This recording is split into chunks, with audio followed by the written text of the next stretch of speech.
네, 선생님들 반갑습니다. 다시 한번 인사드리겠습니다. 인문축제 향연에서 오늘 1세션 위기된 컨소시엄 사회를 맡은 민족문화연구원의 임광순이라고 합니다. 네, 2부를 시작하도록 하겠습니다. 2부는 저희가 5가지 다중이기에서 이제 지역과 공동체라는 주제로 진행을 하려고 하고요. 이번에 이제 지역이라는 주제로 진행을 하도록 하겠습니다. 초개인화 시대 통합과 스토리와 가족 커뮤니티 인문학이라는 주제로 전남대 인문학연구원의 한희승 교수님께서 발표를 해주시겠습니다. 교수님 앞으로 나와주시면 감사하겠습니다. 그리고 저희 1부와 마찬가지로 발표자 선생님들께서는 약 30분 이내로 발표를 해주시면 될 것 같고요. 토론자 선생님들께서는 5분에서 10분 이내로 토론을 진행해 주시면 감사하겠습니다.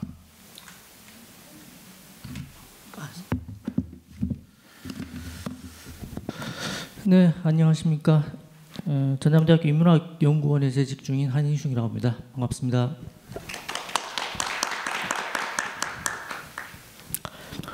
예, 저희 사업단은 가족 커뮤니티 인문학이라고 하는 열린 가족을 지향을 하는 혈연 중심의 가족 공동체에서부터 벗어나서 탈피를 해서 열린 개념으로서 가족을 좀 더 확장된 개념으로 관계를 중심으로 해서 연결시키는 형태로의 아젠다를 가지고서 2018년부터 시작을 해서 이제 이달 말일까지 하면은 7년간의 사업이 종료가 됩니다.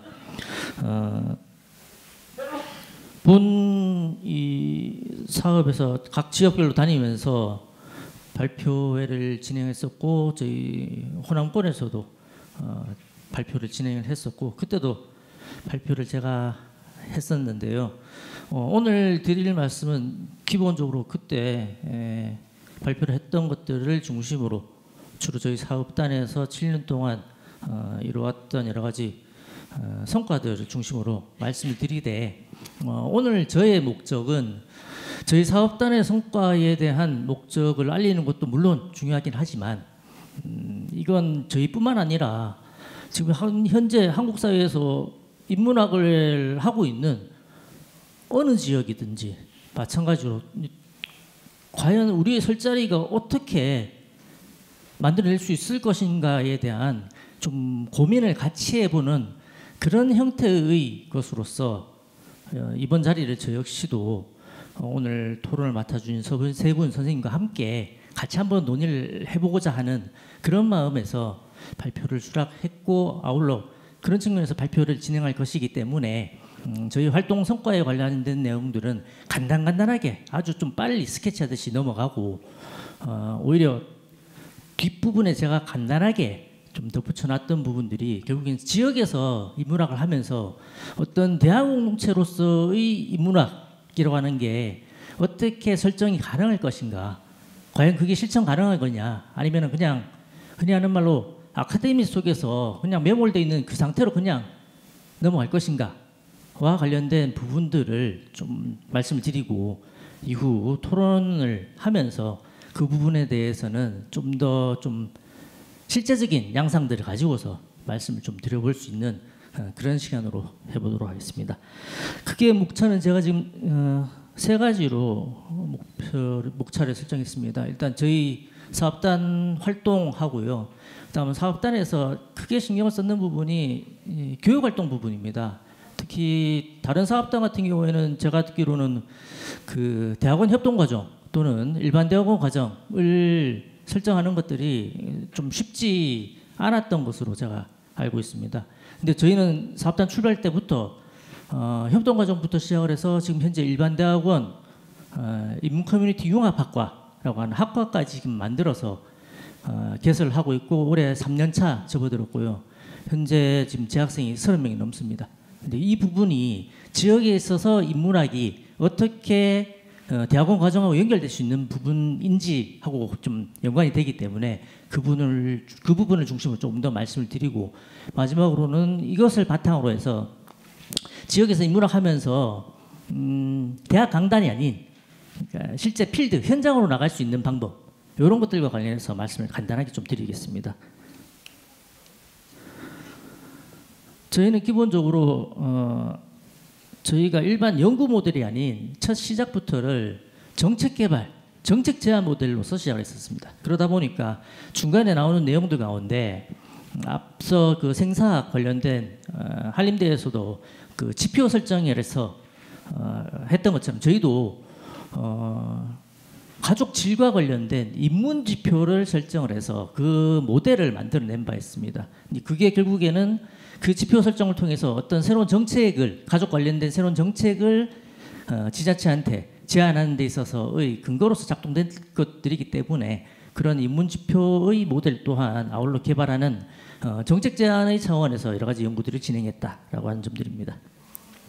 그다음 그것들과 함께 그러니까 전문 인력 양성, 그러니까 전문 인력 양성을 했을 때 여기서 전문 인력이라고 하는 것은 현장에서 필드에서 나가서 흔히 말하는 그 도시재생센터라든지 아니면은 각종 그 지자체 내에 있는 문화정책과라든지 이런 쪽에서 실질적으로 그 중간에 그 마을 활동가들하고 관하고 연결시키는 형태로서의 프로그램 개발이라든지 이런 것들을 실제적으로 만들어낼 수 있는 현장 중심형 실천과 모델을 저희는 대학원 과정 내에서 그 부분을 집중적으로 좀 만들어내려고 커리큘럼 자체를 그렇게 또 같이 즉 이론과 현장이 실제로 결합한 형태를 지향을 하고 있습니다.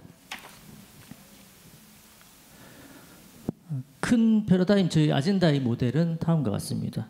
보시게 되면 뭐 일반적으로 이론 부분과 관련된 부분들도 있지만 정책과 제도 이런 부분들에 대한 것들 역시 아울러 복합적으로 연구를 진행해 왔습니다. 연구 성과들은 뭐 다른 사업단들과 별반 크게 차이가 없습니다. 기본적으로 국내 국제 학술 대회를 통해서 저희 아젠다가 지향하고 있는 것들의 이념적인 것들, 개념적인 것들을 설정하는 형태로서의 국내와 국제 학술 대회를 다음과 같이 진행을 해왔습니다.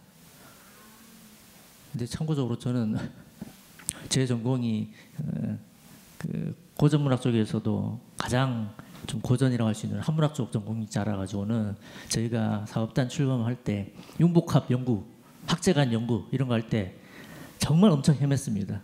근데 아직도 헤매고 있습니다. 저런 뭐 다공성이나 혼종성이 이런 얘기 나오기 시작하면 답답해지는데요. 그럼에도 불구하고 7년 동안 잘 버텨내왔습니다.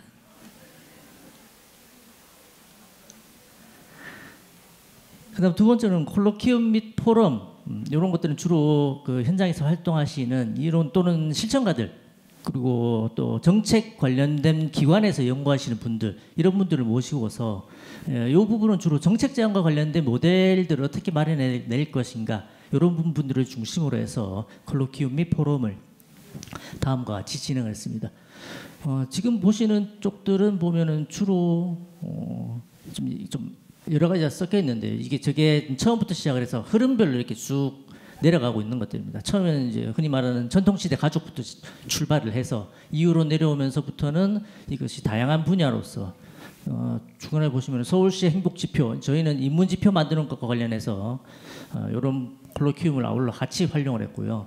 보시게 되면 뭐 삼강과 정절과 같은 완전 전통시대의 윤리에서부터 시작을 해서 베냐민 관련된 논의까지 그리고 현대미술 속에서 가족과 관련된 형상화들이 어떻게 이루어지고 있는지까지 최대한 변폭을 확장을 시켜서 다양한 시각에서 가족과 관련된 것들을 탐색을 하고자 노력을 기울여 왔습니다. 그다음 이 부분들이 보면은 정책과 관련되어서 콜로키움 진행을 하면서 저희가 주제로 제시를 했던 그런 것들이 아울러 나와 있습니다.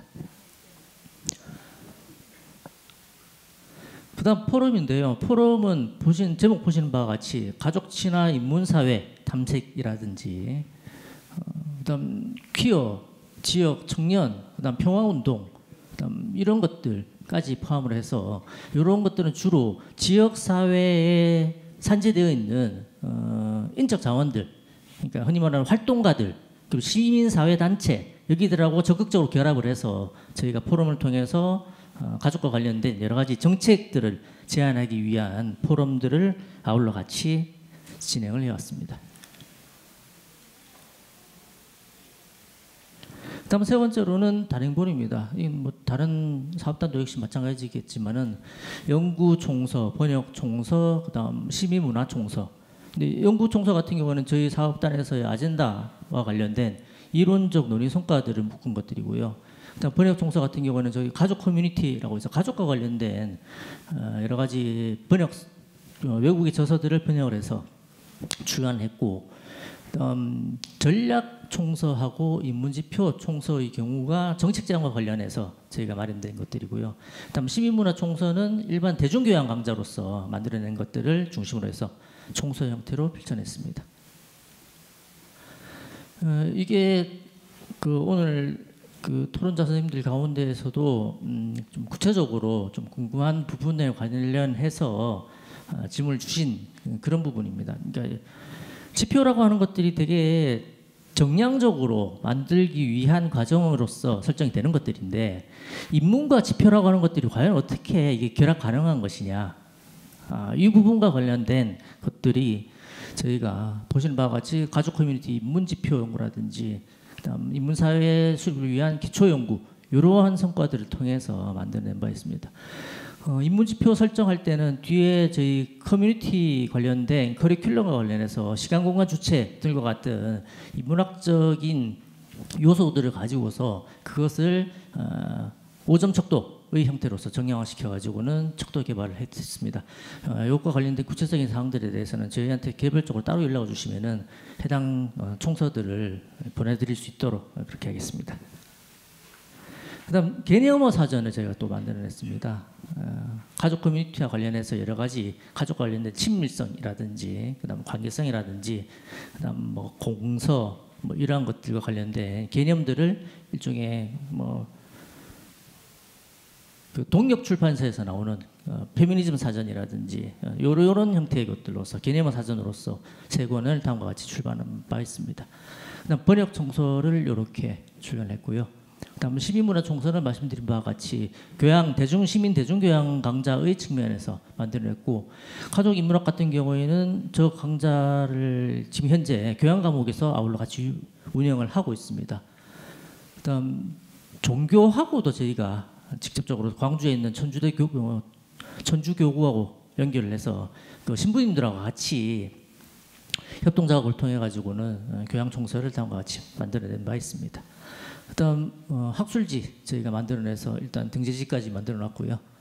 그다음 두 번째로는 이제 교육 활동과 관련된 것들인데, 아무래도 사업단에서 사업 중심으로 하다 보니 그러니까 교과 교육과 관련된 부분들이 문제가 되는데, 저희는 사업단 출발 때부터 교양교육 과목 강좌를 좀 적극적으로 만들어내려고 좀 노력을 많이 했고, 그것이 연계가 되어서 대학원 인문 커뮤니티 융합학과까지 연결이 되고, 그 융합학과에서 배출된 인재들이 지역 인문학센터 노드도를 통해서 현장 필드로 나갈 수 있는 형태까지의 좀 연속적인 형태로서의 것들을 염두에 두고서 지금까지 활동을 하고 있습니다.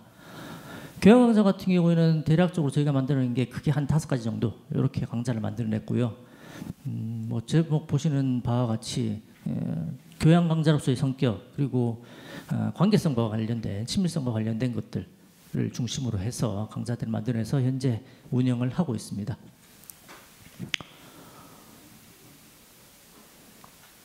다음 두 번째로는 대학원 과정입니다. 인문 커뮤니티 융합학과인데요. 이게 저희가 가장 핵심적으로 사업단 7년 내에 기본적으로 만들어내야 될 것들로서 좀 집중적으로 노력을 한 성과들에 해당됩니다.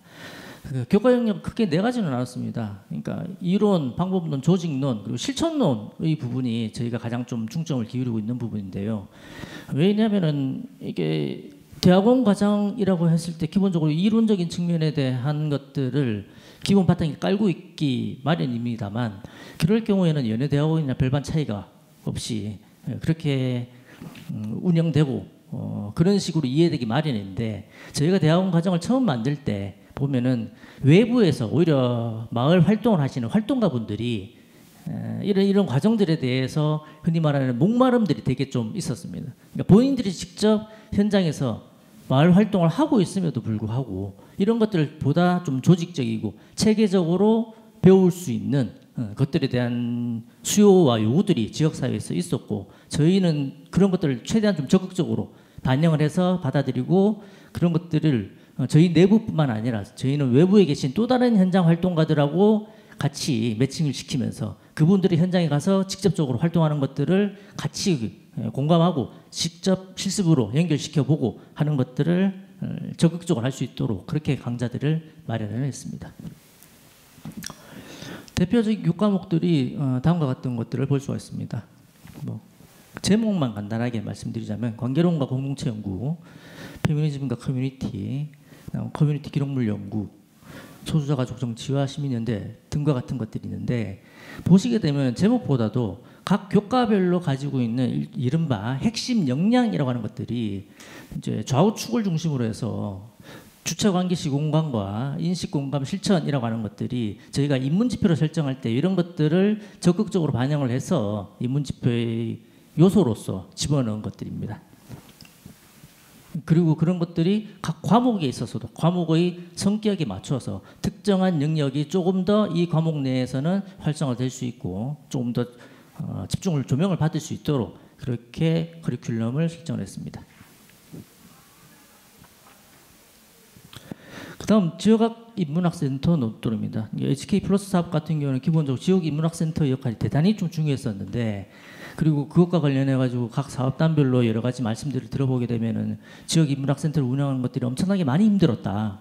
뭐 연구교수 특정 한두 분이서 모든 지역 인문학센터와 관련된 사업을 주관을 하되 그 주관하고 운영하는 형태가 장소를 구하고 강사를 구하며 커리큘럼을 어떻게 짜고 몇 강을 짤 것이며 그에 따른 시민사회에다가 홍보는 어떻게 하고 대중은 어떻게 할 것인지 그러니까 A에서부터 Z까지 특정 한두 분의 연구 교수님께서 다 한다는 그런 말씀들을 제가 여러 번 들은 바 있습니다. 그렇게 되면은 그 연구 교수님은 다른 활동 거의 못 하시는 거죠.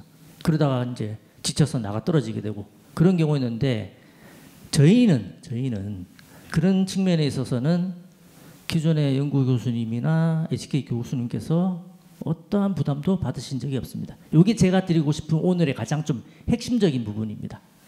그게 무슨 말씀이냐면은 이미 지역 사회에 있어서의 인문학적인 기반 자체가 얼마만큼이나 인프라가 깔려 있느냐, 그리고 지역 사회 내에서 시민 대중들이 인문학에 대한 수요나 요구나 관심도가 어느 정도에 따냐에 따라서 이것을 기본적으로 축적하고 마련해 나갈 수 있는 정도 완전히 출발선상부터가 다르다라고 하는 것들을 저는 경험을 했었기 때문에 그 부분들이 그러면 어떤 과정을 거쳐서 그렇게 지역사회 내에서는 정착이 될 수 있었는지 그 부분들이 결국에는 좀 공유가 될 필요가 있겠다 이런 생각이 좀 들어서 이 부분과 관련해서는 이따가 토론 시간에 조금 더 말씀드리도록 하겠습니다. 관련된 강좌들은 이런 식으로 좀 많이 됐었는데요. 이것 관련해서 좀 현재도 되고 있는 것 가운데 하나가 좀 주목해야 될 게 결국에는 인문도시 사업입니다.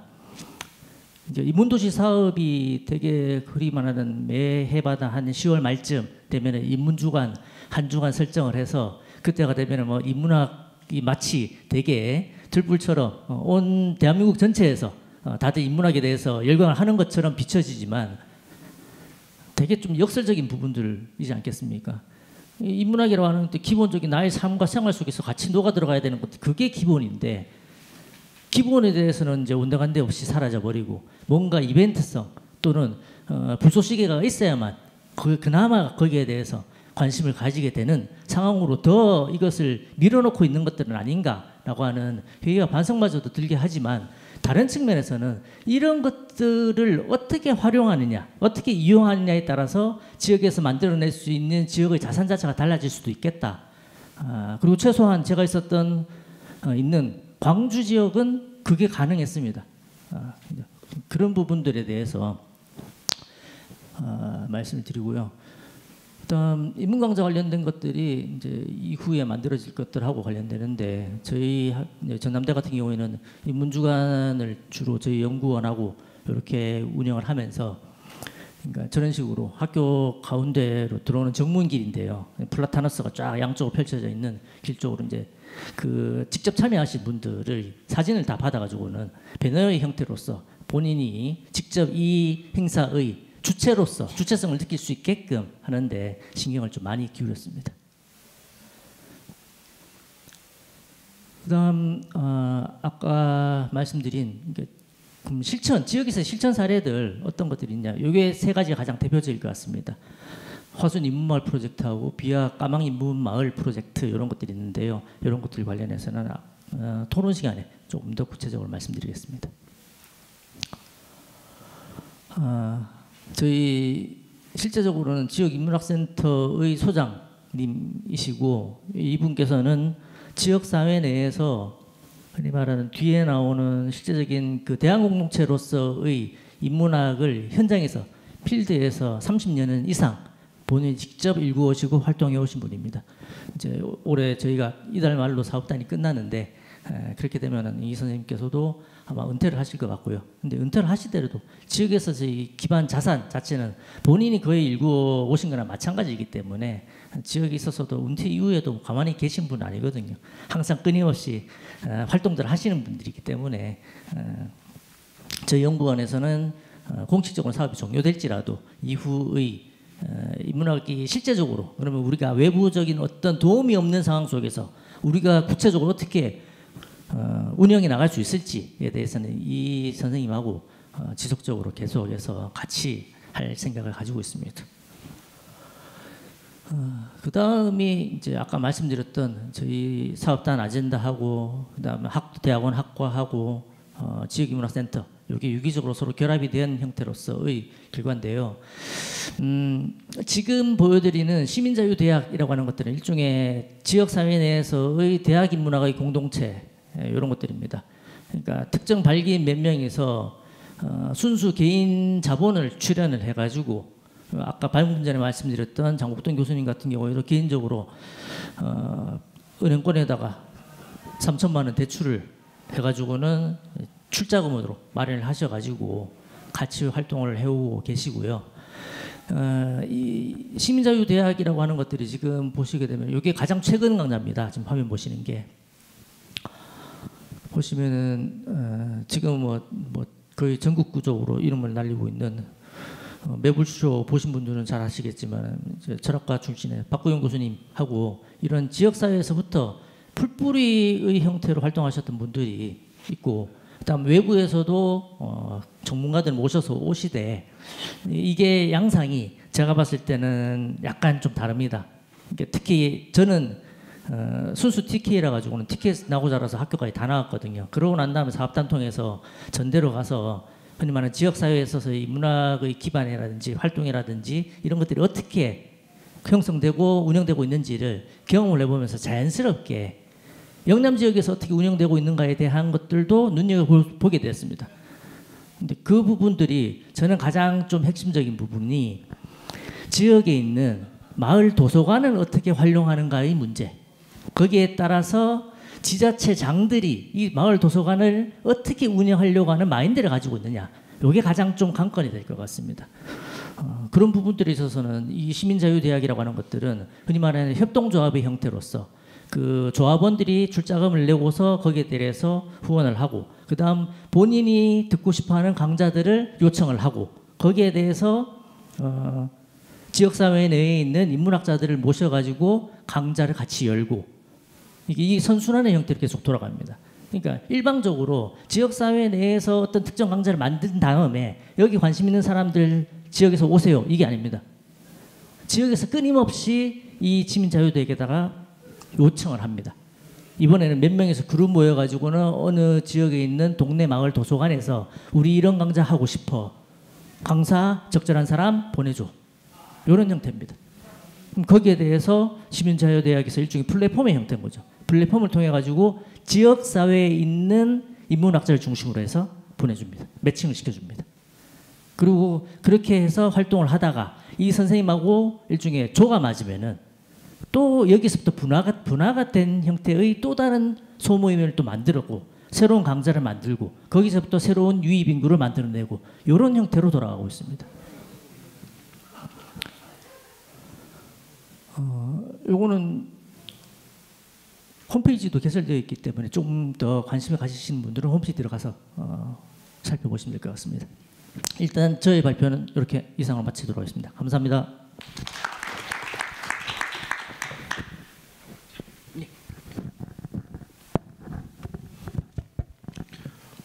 네, 감사합니다. 이제 감히 되게 반가운 발표라는 생각이 들었고요. 왜냐하면 이런 자리에서 그 성공 또는 좋은 모델의 경험을 나누는 건 매우 뜻깊은 것 같습니다. 그래서 전남대에서 이제 해주신 발표에 대해서 또 더 좋은 마중물이 낼 토론을 듣도록 하겠습니다.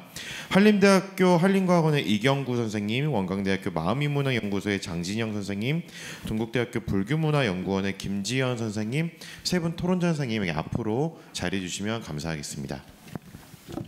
네, 세 분 선생님 감사하고요. 이경구 선생님부터 토론을 진행해 주시면 감사하겠습니다. 세 분의 토론을 듣고 한 번에 이제 그 한희승 선생님께서 답변해 주시는 식으로 진행하도록 하겠습니다. 네, 소개받은 이경구입니다. 네, 한 선생님 발표 아주 잘 들었습니다. 이제 토론문을 살짝 소개하는 형태로 토론을 하겠습니다. 제가 주로 맡은 부분이 지역인문학센터 부분입니다. 노똘이라는 이름도 참 인상 깊었고요. 그리고 선생님 수행하는 아젠다와 그리고 또 아젠다가 실현되는 이 공간인 전남 광주라고 하는 곳이 아주 훌륭한, 그리고 또 시민들의 자발적인 열기가 있기 때문에 아주 훌륭하고 좋은 성과들이 많이 나는 것을 느낄 수 있었습니다. 저는 이제 처음에 두 개의 질문은 인문마을 프로젝트하고 아까 마지막에 얘기해 주신 그 사단법인 인문도시연구원과 이제 그 시민대학과의 관계가 어떻게 되는지 좀 궁금한데, 일부는 지금 선생님께서 설명을 해주셨고요. 조금 더 자발적인 측면이라든지 아니면 예를 들면 시민대학 같은 경우에는 뭐 법인인지 그게 뭐 약간, 그리고 이제 제일 중요한 것 중에 하나는 두 가지 다 아울러서 지속성의 문제입니다. 왜 그러냐면 지금 저희 한림대학 한림과학원 같은 경우도 올 초에 지금 사업이 끝났거든요. 그러다 보니까 지금 지역 인문학센터 그동안 제가 굉장히 성과를 많이 내고 제가 생각해도 좋은 활동들을 했는데 지금 이게 지금 현재 돌아가지가 않고 있습니다. 그래서 이 부분을 우리가 어떻게 해야 될 건가, 이게 지금 저는 가장 큰 고민이고, 또 그것 때문에 제가 오늘 토론을 맡겠다고 얘기를 드렸습니다. 아까 선생님도 좀 일부 비슷한 말씀을 해주셨는데, 그 다음에 이제 저도 고민하고 싶은 문제들 했습니다.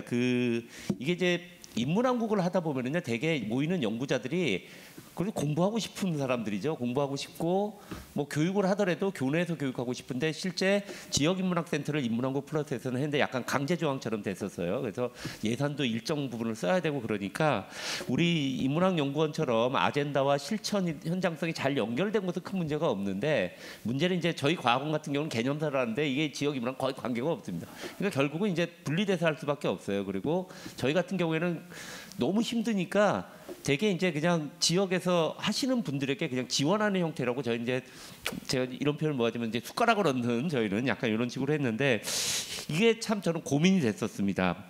사실 저는 이제 춘천에서 계속 오래 살았기 때문에 춘천을 사랑하고, 그래서 저는 그냥 제가 전공은 조선 후기 한국사 전공인데요.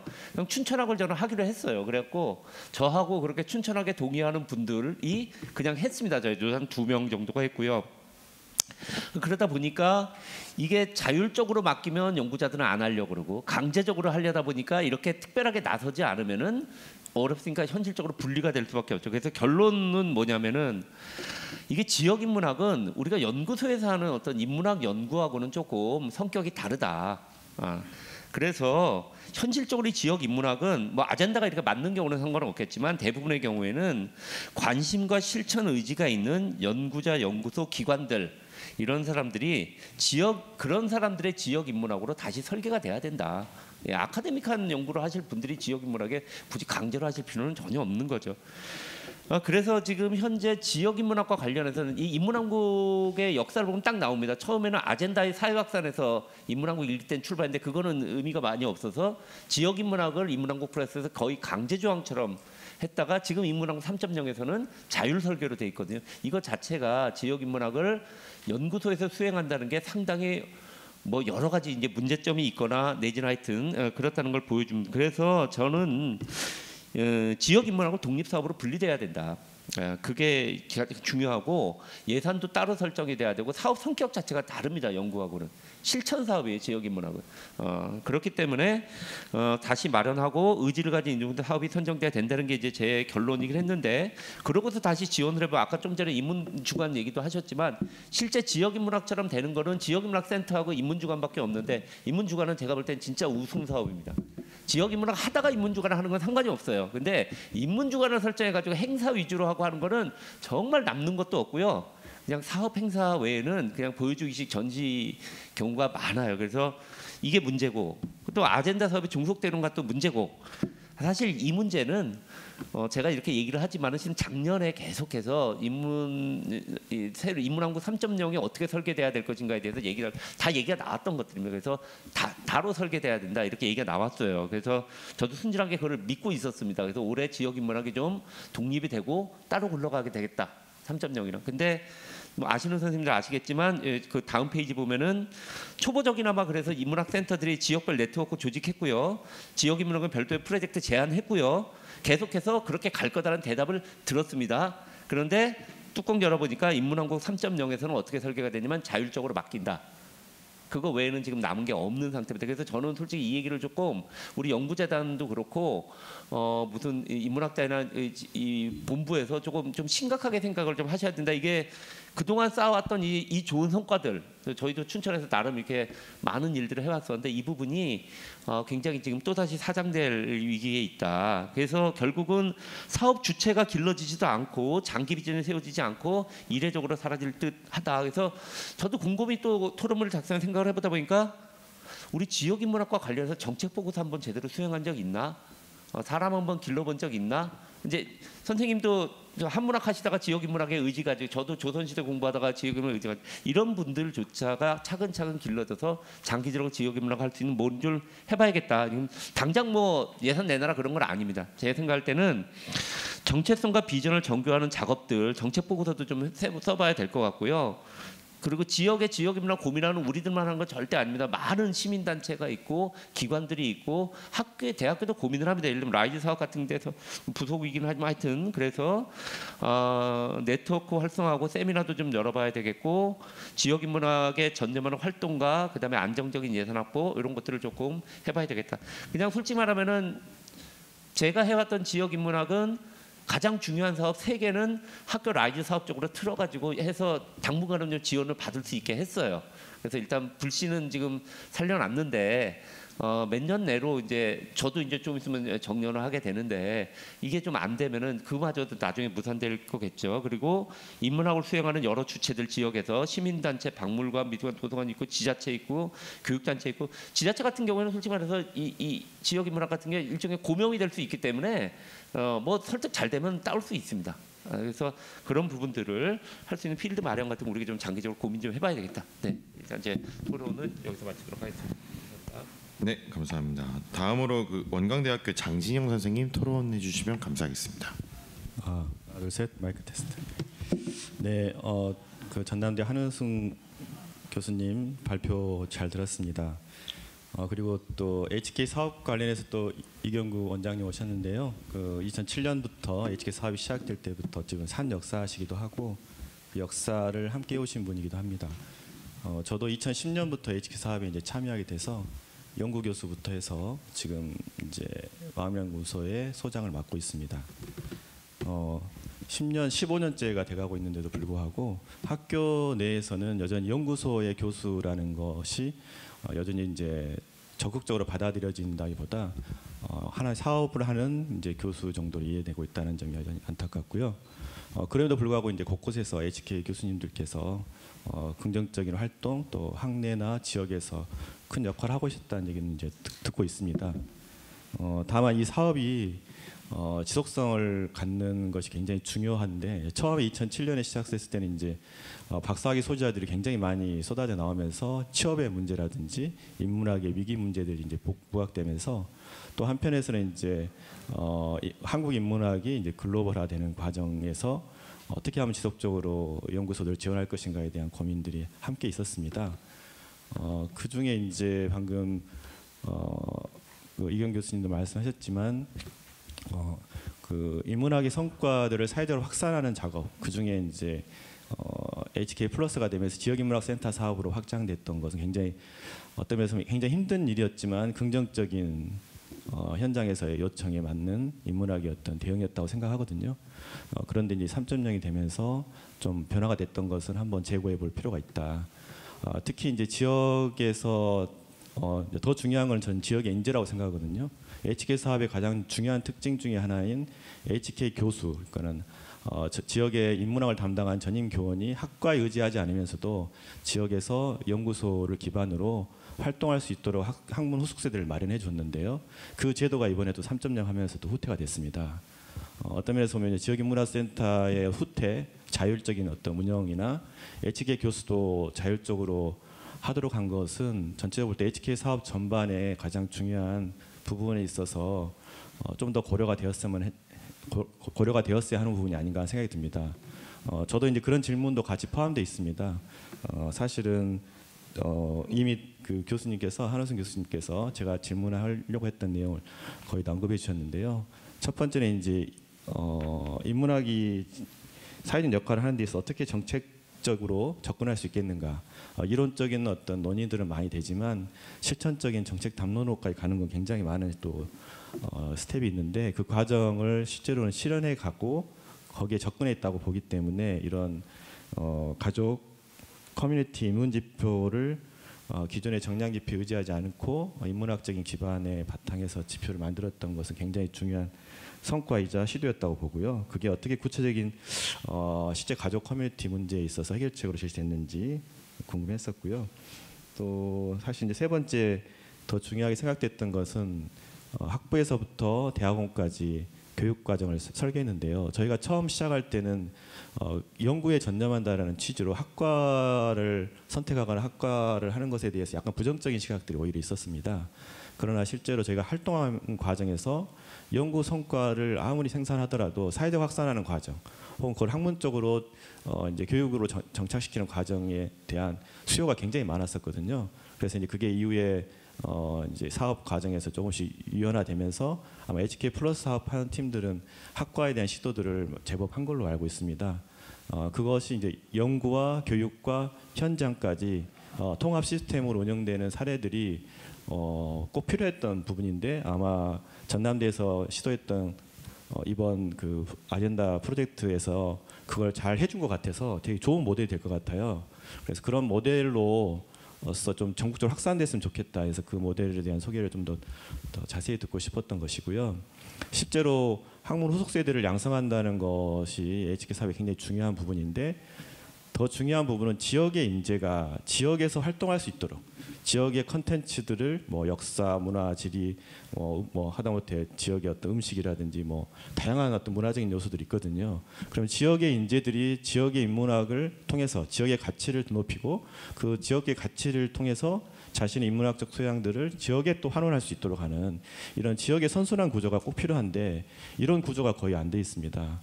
그러다 보니까 아무리 지역인문학센터나 지역에서 어떤 사업을 하더라도 그 좋은 인력들이 이후에는 다 다른 곳으로 나가게 돼버리거든요.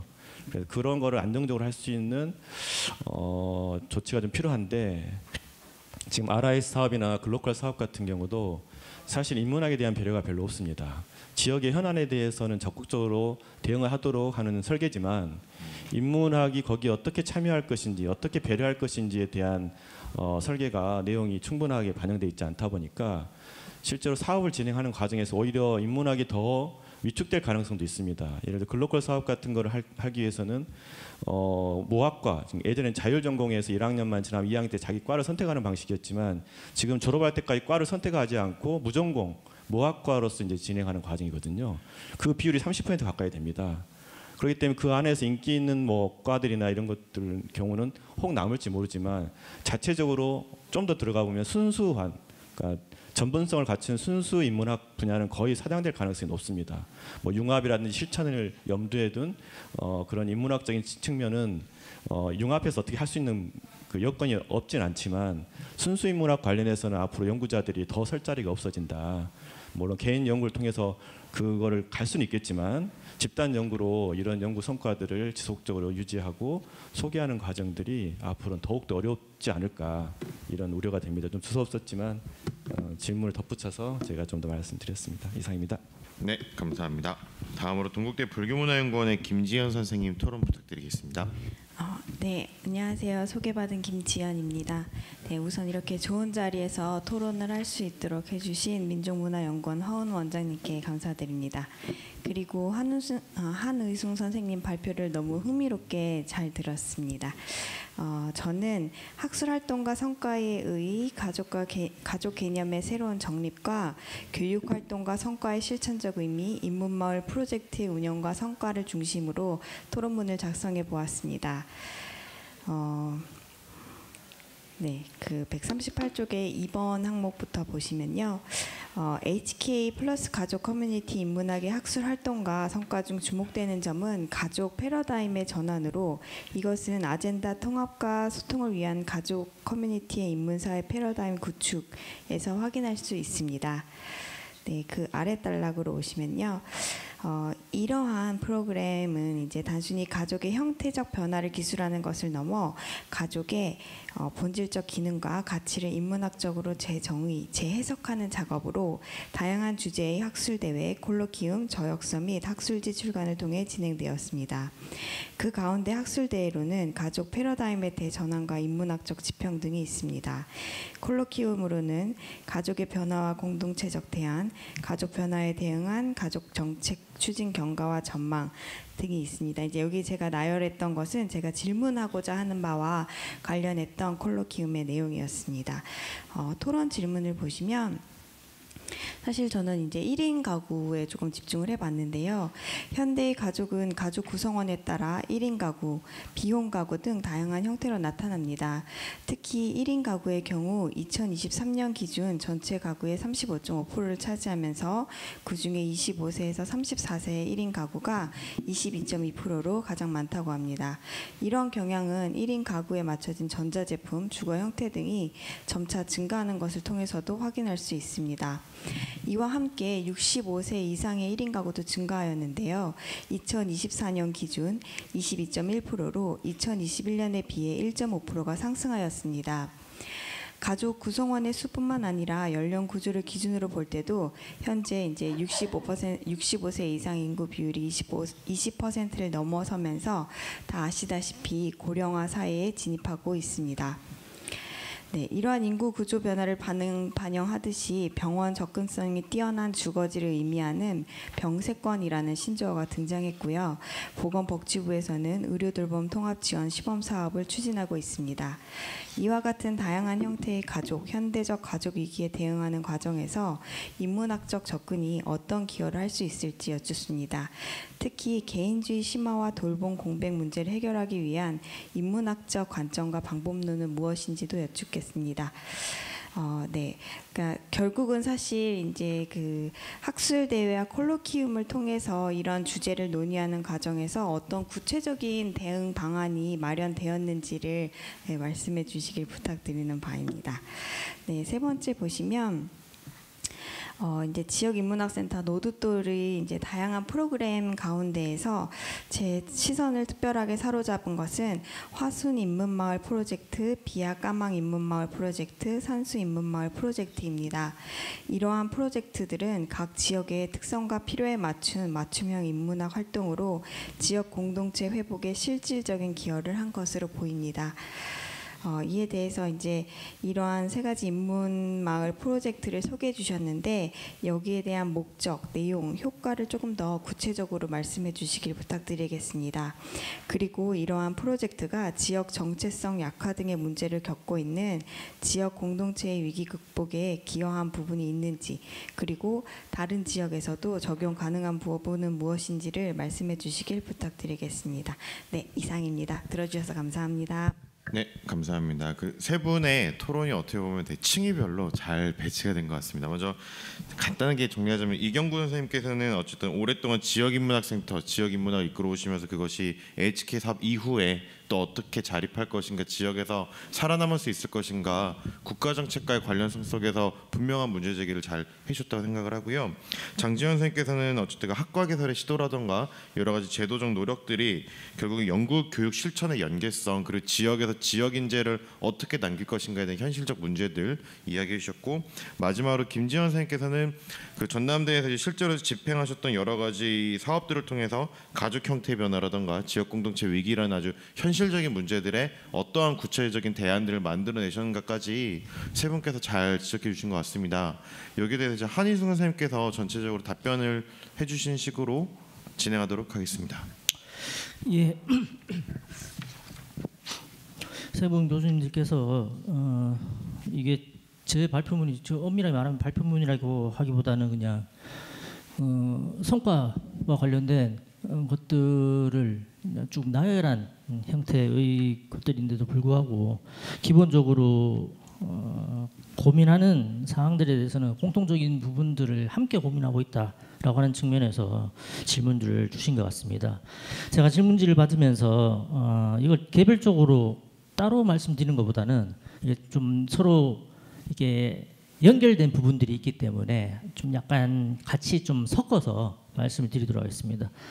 먼저 일단 저 김지현 선생님 거부터 출발해야 되겠는데요. 그러니까 화순 인문마을 프로젝트하고 비아 까망 인문마을 프로젝트, 산수 인문마을 프로젝트라고 하는 것들 가운데에서 보다 구체적으로 말씀드릴 수 있는 사례는 두 가지 사례일 것 같습니다.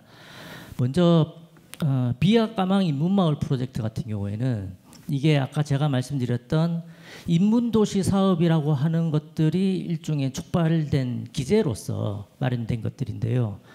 그러니까 장단점이 분명히 있긴 하지만 지역사회 내에서 흔히 말하는 활동가들이 마을을 중심으로 해서 활동을 할 때 주로 보면은 마을 공동체가 흔히 말하는 그 소멸 단계로 이루어지는 것들에 대한 안타까움을 정주민의 입장에서 이걸 어떻게 하면 좀 지속시켜 나가 볼 수 있을까, 아니면 새로운 돌파구를 마련해 볼 수 있을까, 이런 것들에 대한 일종의 대안이라고 해야 될까요? 해결책, 이런 것들을 학교라든지 지역에 있는 학교라든지 지역에 있는 관이라든지 이런 데다가 요청을 합니다. 요청을 하면은 이제 광주는 잘 아시겠지만 제가 느낀 바로는 그런 것들을 요청을 했을 때 흔히 말하는 바텀업 방식으로 지역 주민들이 어떠한 요구사항이 있고 그 요구사항에 대해서 관이라든지 또는 학교에다가 요청을 하게 되면은 기본적으로 그걸 어떤 방식으로든지 협수를 해서 만들어내려고 노력을 좀 합니다. 그러니까 움직임이 있습니다. 그러니까 어떤 특정 지역의 뭐 소수의 지역민들이 일종의 민원의 형태로서 넣는 거겠지라고 하는 생각들은 잘 안 하는 것 같습니다. 제가 접해본 관에 계신 분들은 입장이 그렇습니다. 그러다 보니 본인들도 그런 것들을 좀 더 구체적으로 어떤 성과물의 형태로 대안을 만들어내야 되는데 관에서는 그러한 역량들이 부족하기 때문에 이걸 학교에다가 또 의뢰를 합니다. 학교에 있는 연구소들한테 의뢰가 들어가는 거죠. 그럼 연구소에서 그것과 관련된 것들을 현장에 나가서 지역 주민들하고 이야기를 하면서 모델을 만들어냅니다. 모델을 만들어낸 다음 이 모델을 그 지역에다가 실제적으로 같이 굴려보는 형태인 거죠.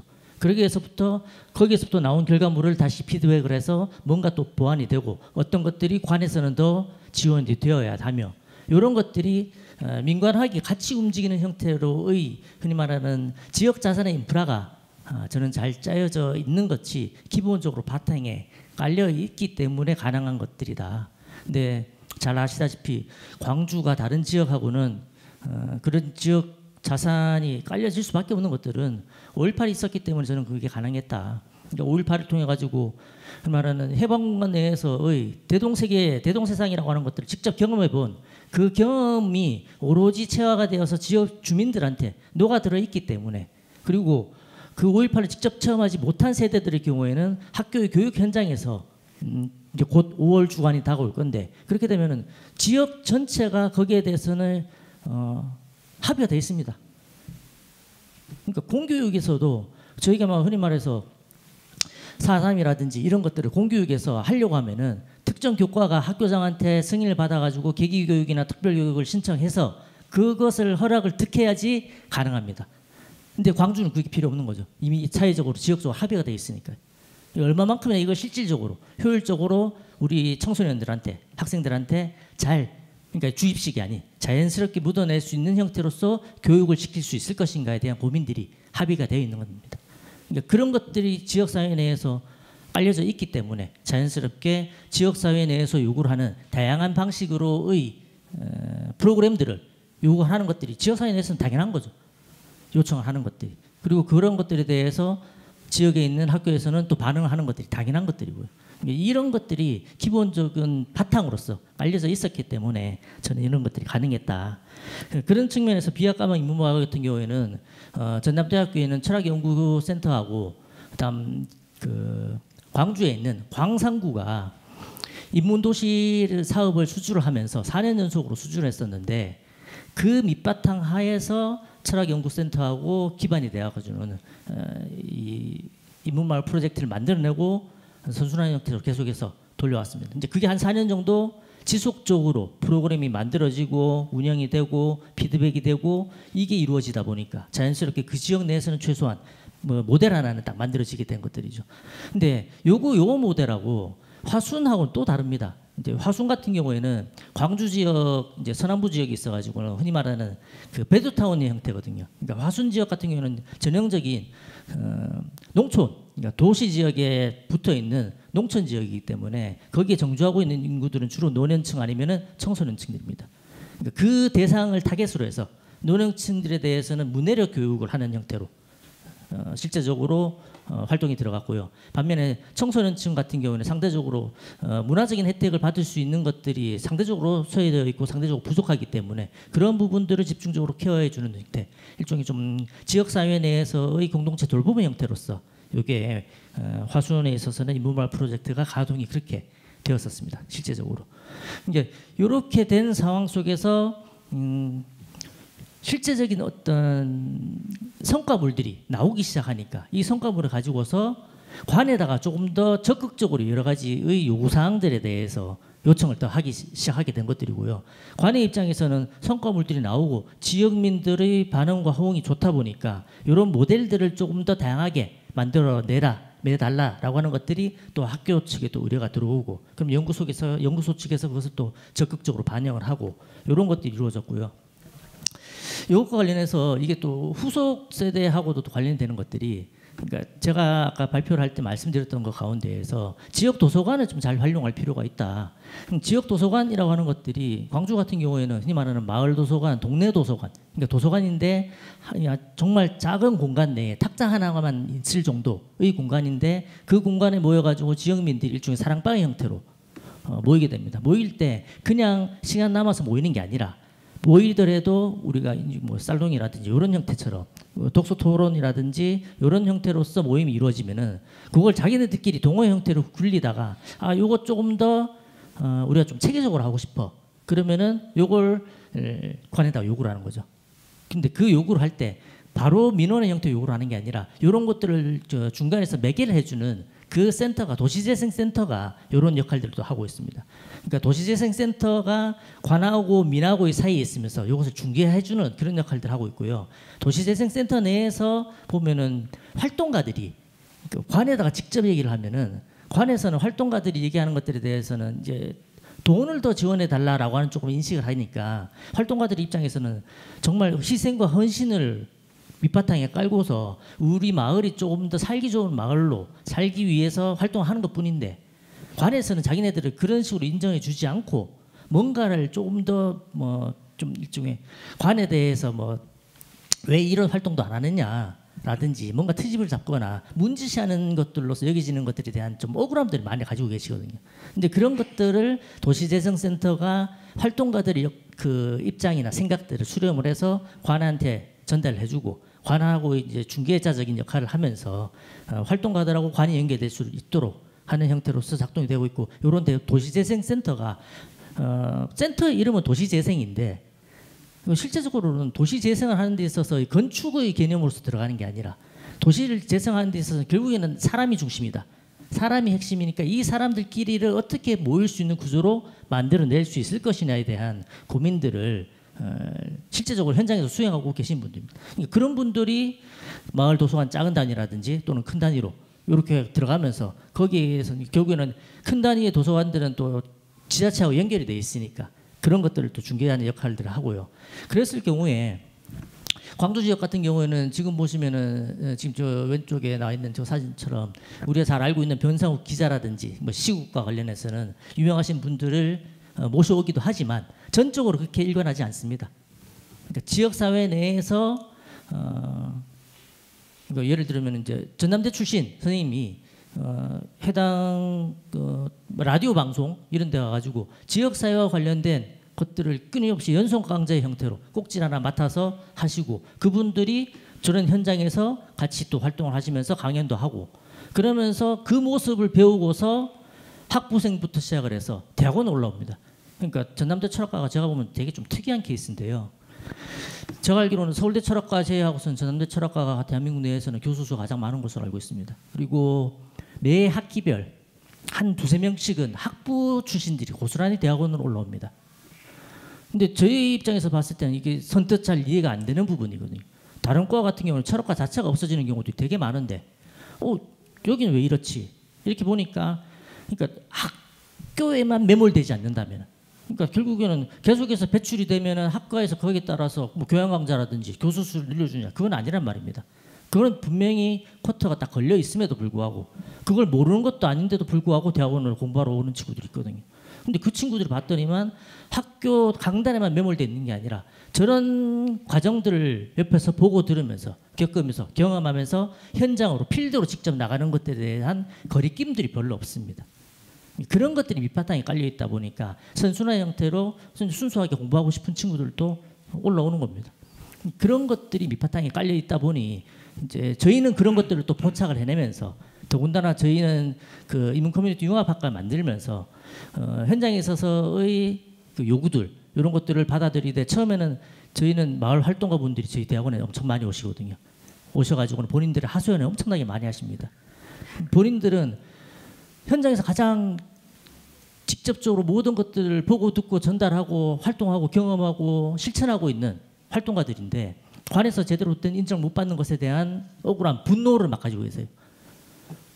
그리고 그런 것들에 대해서 보다 활동을 좀 자기네들이 그냥 희생과 헌신으로만 점철된 그런 사람들이 아니라 자기네들 활동을 인정받고 싶은 욕구들을 이제 본인들은 현장 경험을 통해서 충분히 가지고 현장에 대한 경험들을 충분히 가지고 있기 때문에 저희 대학원에 들어오셔가지고는 이론적인 것들로서 그 나머지 공백들을 좀 메워보고 싶다 이런 생각에서 들어오셨지만 실제적으로 와서는 이론에 대한 것들도 많은 것들을 많이 얻어가시는데 그런 것들이 본인의 현장 활동에 있어서는 훨씬 더 큰 자양분이 되고 튼튼한 자산이 된다고 생각을 하시니까 이분들이 밖에 나가셔가지고는 적극적으로 다른 활동가 분들을 흔히 말해서 영입을 해서 들어오십니다.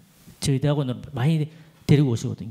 그러면서 같이 이야기를 나누고 그리고 그 이야기를 나누는 것들이 대학원 과정 속에서 같이 저희들하고 이야기를 나누면서 저희들이 커리큘럼이 좀 더 확장되고 다변화될 수 있는 형태로서의 모델로 또 같이 또 만들어내고 계십니다. 그러니까 이런 것들이 같이 어우러져 있다 보니까 무엇보다도 현장에 있어서 실전성이라고 하는 것들이 더없이 중요할 수밖에 없다. 그리고 네, 죄송한데 네네네. 네, 답변 알겠습니다. 마무리 부탁드리겠습니다. 제가 좀 여러 가지로 말씀을 드릴 것들이 많아가지고는 무엇보다도 이게 어찌 보면은 되게 좀 냉정하게 말하자면 그는 대학의 광주 지역만의 특수성의 문제로서 국할된 부분 아니냐 이렇게 질문을 던지실 수도 있을 것 같습니다. 그런 부분들도 분명히 있긴 하고요. 하지만 그럼에도 불구하고 이것을 특수성의 영역으로만 나눠서는 안 된다. 그것은 다른 지역이라 할지라도 광주에서 이뤄내는 성과들이 있기 때문에 얼마든지 보편적이면서도 성공 가능성의 모델로서 끌어낼 필요가 있다. 그래야지 인문학이라고 하는 것들이 강단 위주에서 벗어나서 실제적으로 필드에 나가서 인문학이 필요한 필요성에 대해서 적극적으로 우리가 이야기할 수 있는 그런 발판이 되지 않을까. 그리고 그렇게 할 수밖에 없지 않나 라고 하는 생각에서 좀 두서없지만 여러 가지 말씀드렸습니다. 예, 이상을 마치겠습니다. 네, 감사합니다. 지역 인문학의 위기와 대응 관련해서 이제 좋은 모델을 이야기해 주신 한희순 선생님과 또 거기에 깊은 고민을 함께 나눠주신 세 분의 토론자 선생님께 다시 한번 박수 부탁드리겠습니다. 네 번째 주제 지역 관련해서는 여기서 이제 마무리하도록 하고 이제 마지막 주제입니다. 이제 다중위기 5개 위기 가운데 이제 마지막 공동체 위기와 그 대응 관련해서 이제 진행을 하려고 하고요. 한성대학교 인문과학연구원의 황혜성 선생님 모시고 그 이주의 인문학 관련해서 발표를 듣도록 하겠습니다. 황혜성 선생님 앞으로 나와주시면 감사하겠습니다. 감사합니다. 안녕하세요. 저는 한성대학교 이주의 인문학 사업단 책임연구원 황혜성입니다. 오늘 인문축제 향연에 이렇게 여러 사업단 선생님들과 공동으로 논의할 수 있는 기회를 주셔서 감사합니다. 저는 향연이라고 하는 단어를 참 좋아합니다. 왠지 다채로운 이야기들이 나올 것 같고 그리고 이제 흥미로운 이야기들이 나올 것 같다는 이런 기대감이 있습니다. 저희 사업단은 한국연구재단의 인문사회연구 지원 사업의 순수 학문형으로 2019년에 선정되었습니다. 따라서 올해가 2단계의 마지막 연차이고 올해 8월이 저희 연구가 마감되는 시점입니다. 제가 오늘 향연 위기 대응 공동 콘소시엄에 대한 연락을 받았을 때 문득 올 2월에 간담회에서 호모 아토포스의 인문학 사업단이 발표했던 그 내용이 생각났습니다. 그때 저희 사업단 연구 내용하고 굉장히 뭔가 공통되는 점이 많다 이런 걸 느꼈었습니다. 그래서 오늘 호모 아토포스의 인문학 사업단과 함께 우리 사회의 공동체 위기라고 하는 그런 주제로 논의할 수 있는 장이 마련되어서 굉장히 반갑습니다. 또한 대구 카톨릭대학교 다문화연구원 그리고 고려대학교 KU 마음건강연구소의 토론과 조언 그리고 논의를 통해서 얻어질 결과물에 대해서 상당히 기대가 됩니다. 따라서 일전 간담회에서는 저희 사업단의 성과와 기여도에 대해서 제가 방점을 두고 말씀을 드렸었습니다. 근데 오늘은 우리 사회가 당면한 위기를 이주라는 주제하에 함께 생각해 보고자 합니다. 그리고 그 해결의 실마리로서 저희 사업단은 이주를 인문학적 시각으로 접근해야 한다라고 하는 견해를 제안합니다. 저희 사업단 연구의 최초 문제의식 또는 연구의 출발점은 이주 시대에 필연적으로 함께해야 할 이주민들, 그들과 조화롭게 함께 살아가려면 어떤 가치와 태도가 필요한가라는 질문이었습니다. 그리고 지금까지의 이주 연구가 이주로 인한 갈등과 문제, 대립을 해결하지 못한다는 인식에서 출발했습니다. 따라서 오늘 저의 발표는 두 가지 내용에 초점을 둡니다.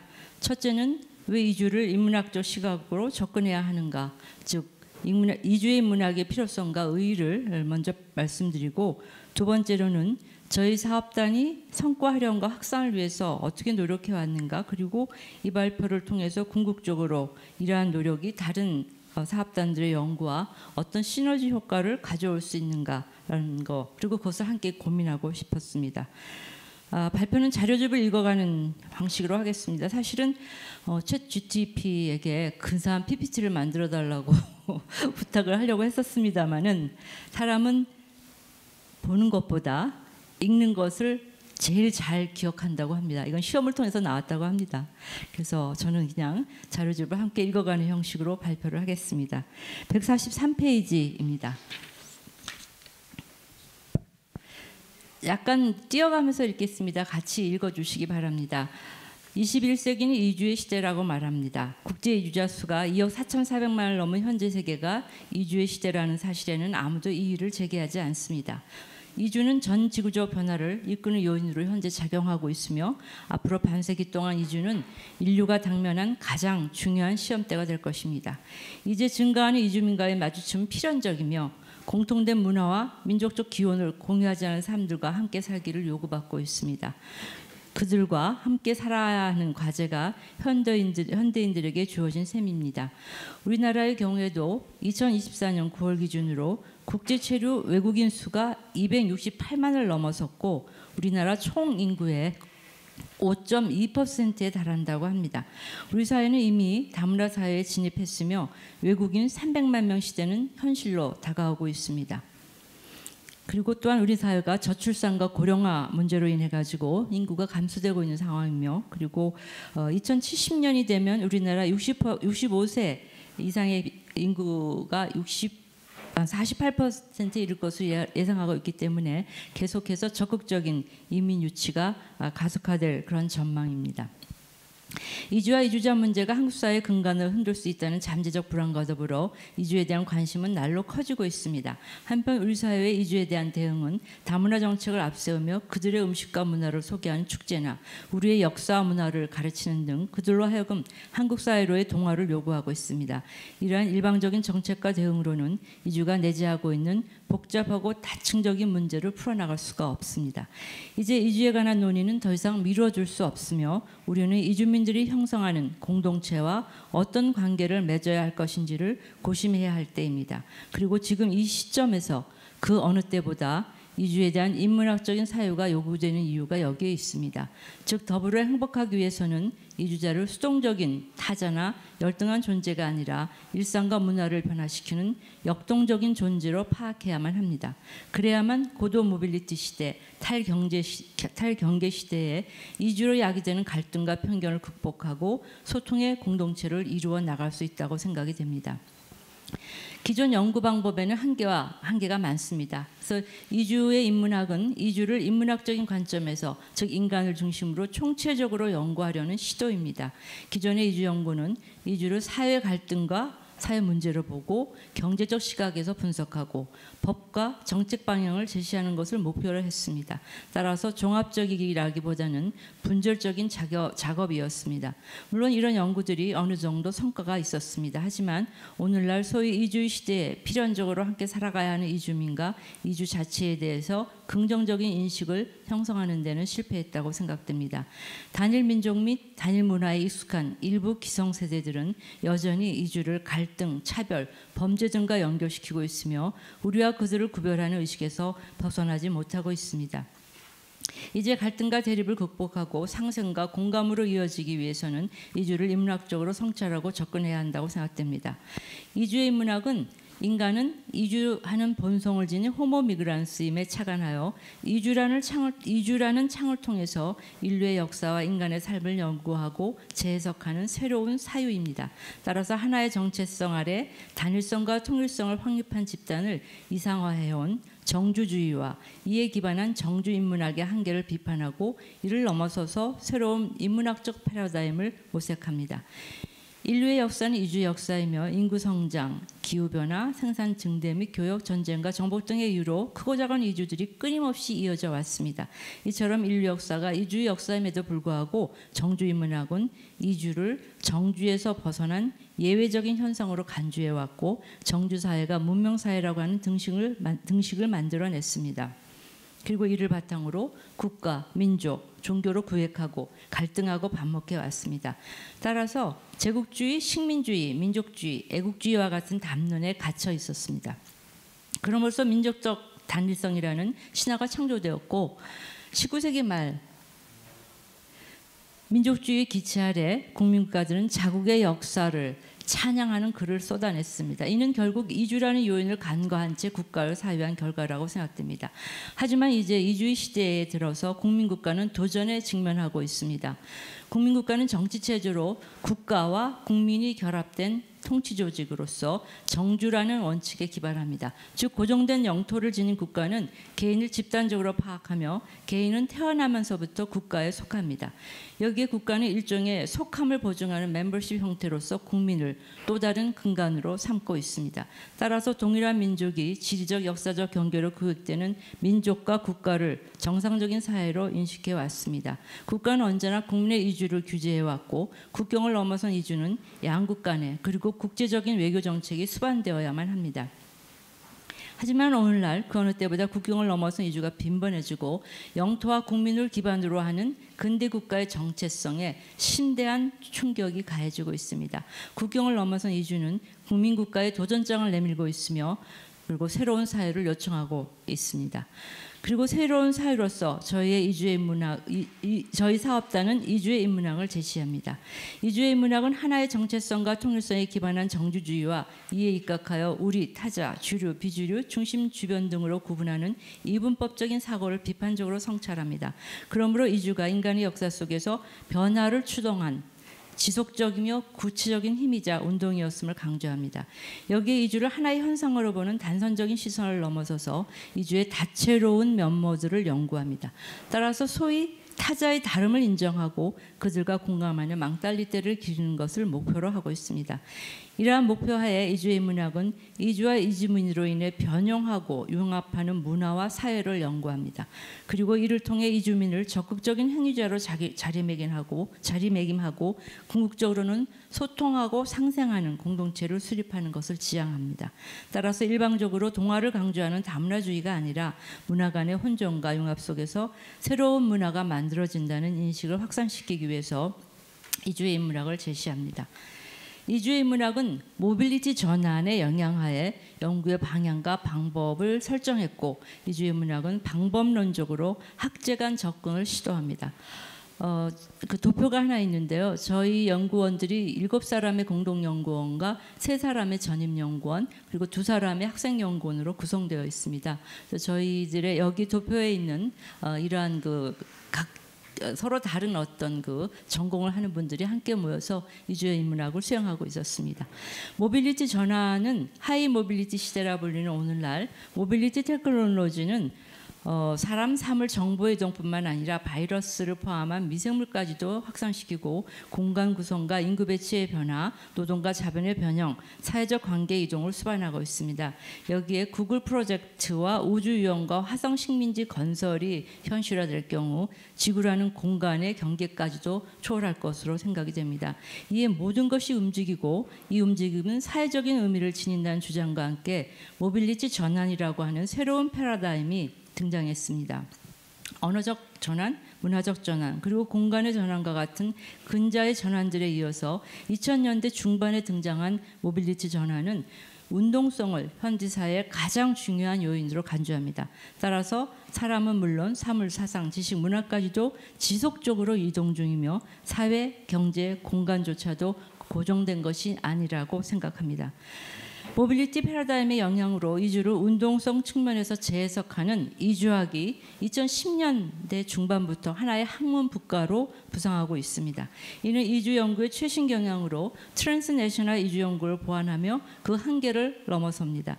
움직임과 이동성에 주목하여 정주주의를 정면으로 해체하는 이주학은 여러 학문 분야에서 독자적으로 분절적으로 진행되어 오던 이주 연구를 통합하고 이주를 장기적인 시각에서 연구하고 인간과 사회에 관한 모든 학문을 아우르는 인문학적 융합 학문을 구축하는 방향으로 나아가고 있습니다. 모빌리티 전환이 이주 연구에 초래한 중요한 결과는 이주의 창조성과 역동성을 규명한 점입니다. 따라서 이주를 운동성 중심으로 재해석하는 이주의 문학은 이주자를 고정된 정체성을 지닌 존재가 아니라 되어가는 존재로서 파악하고 이주와 유성이 지니는 혼종성과 유동성 자체가 상생의 길로 이끄는 근본적인 추동력임을 밝힙니다. 특히 이주자의 다중적인 정체성 연구는 주류 비주류의 경계를 흐리고 이주민에 대한 타자화의 비판적인 시각을 제시합니다. 따라서 기존 연구에서 쉽게 정자사의 소수자 희생자로 이름 지어졌었던 이주자들에 대하여 희생자 담론을 넘어서 역동적이고 적극적인 행위자로서 자리매김합니다. 특히 이주자들이 수용사회 문화와 어떻게 관계 맺는지 고찰하고 이주 문화와 수용 문화 간의 상호 변형과 융합을 연구합니다. 따라서 무형의 가변적인 이주 공동체의 실체와 그 다층적인 상호작용의 역동성을 검토하고 경계를 초월한 소통의 공동체 성립의 가능성을 모색합니다. 이주의 문학은 이주자의 주관적인 경험, 정체성과 속함에 대한 인식, 사회적 문화적 다양성, 이주자의 역동적인 측면, 이주가 가져오는 긍정적인 변화와 융합, 다양한 네트워크와 이를 통해 만들어지는 혼종적 공간 등에 대한 연구를 진행하며 학제 간 접근을 꾀하여 왔습니다. 그리고 그 성과는 그 다음에 나옵니다. 148페이지에 보면은 이주 인문학의 로드맵이 있는데요. 여기 상상력이라고 하는 단어가 눈에 많이 띄실 겁니다. 1단계는 이주와 인문학적 상상력, 2단계는 이주와 공동체적 상상력이라는 표현을 썼습니다. 상상력이라고 하는 건 그냥 공상과 다릅니다. 이거는 변화를 이끌어내는 하나의 힘이고 원동력이라고 생각하고 창의적인 힘을 지녔다고 생각을 해서 저희가 처음에 이 프로젝트를 할 때 상상력이라고 하는 이 단어를 굉장히 중요한 하나의 단어로서 했습니다.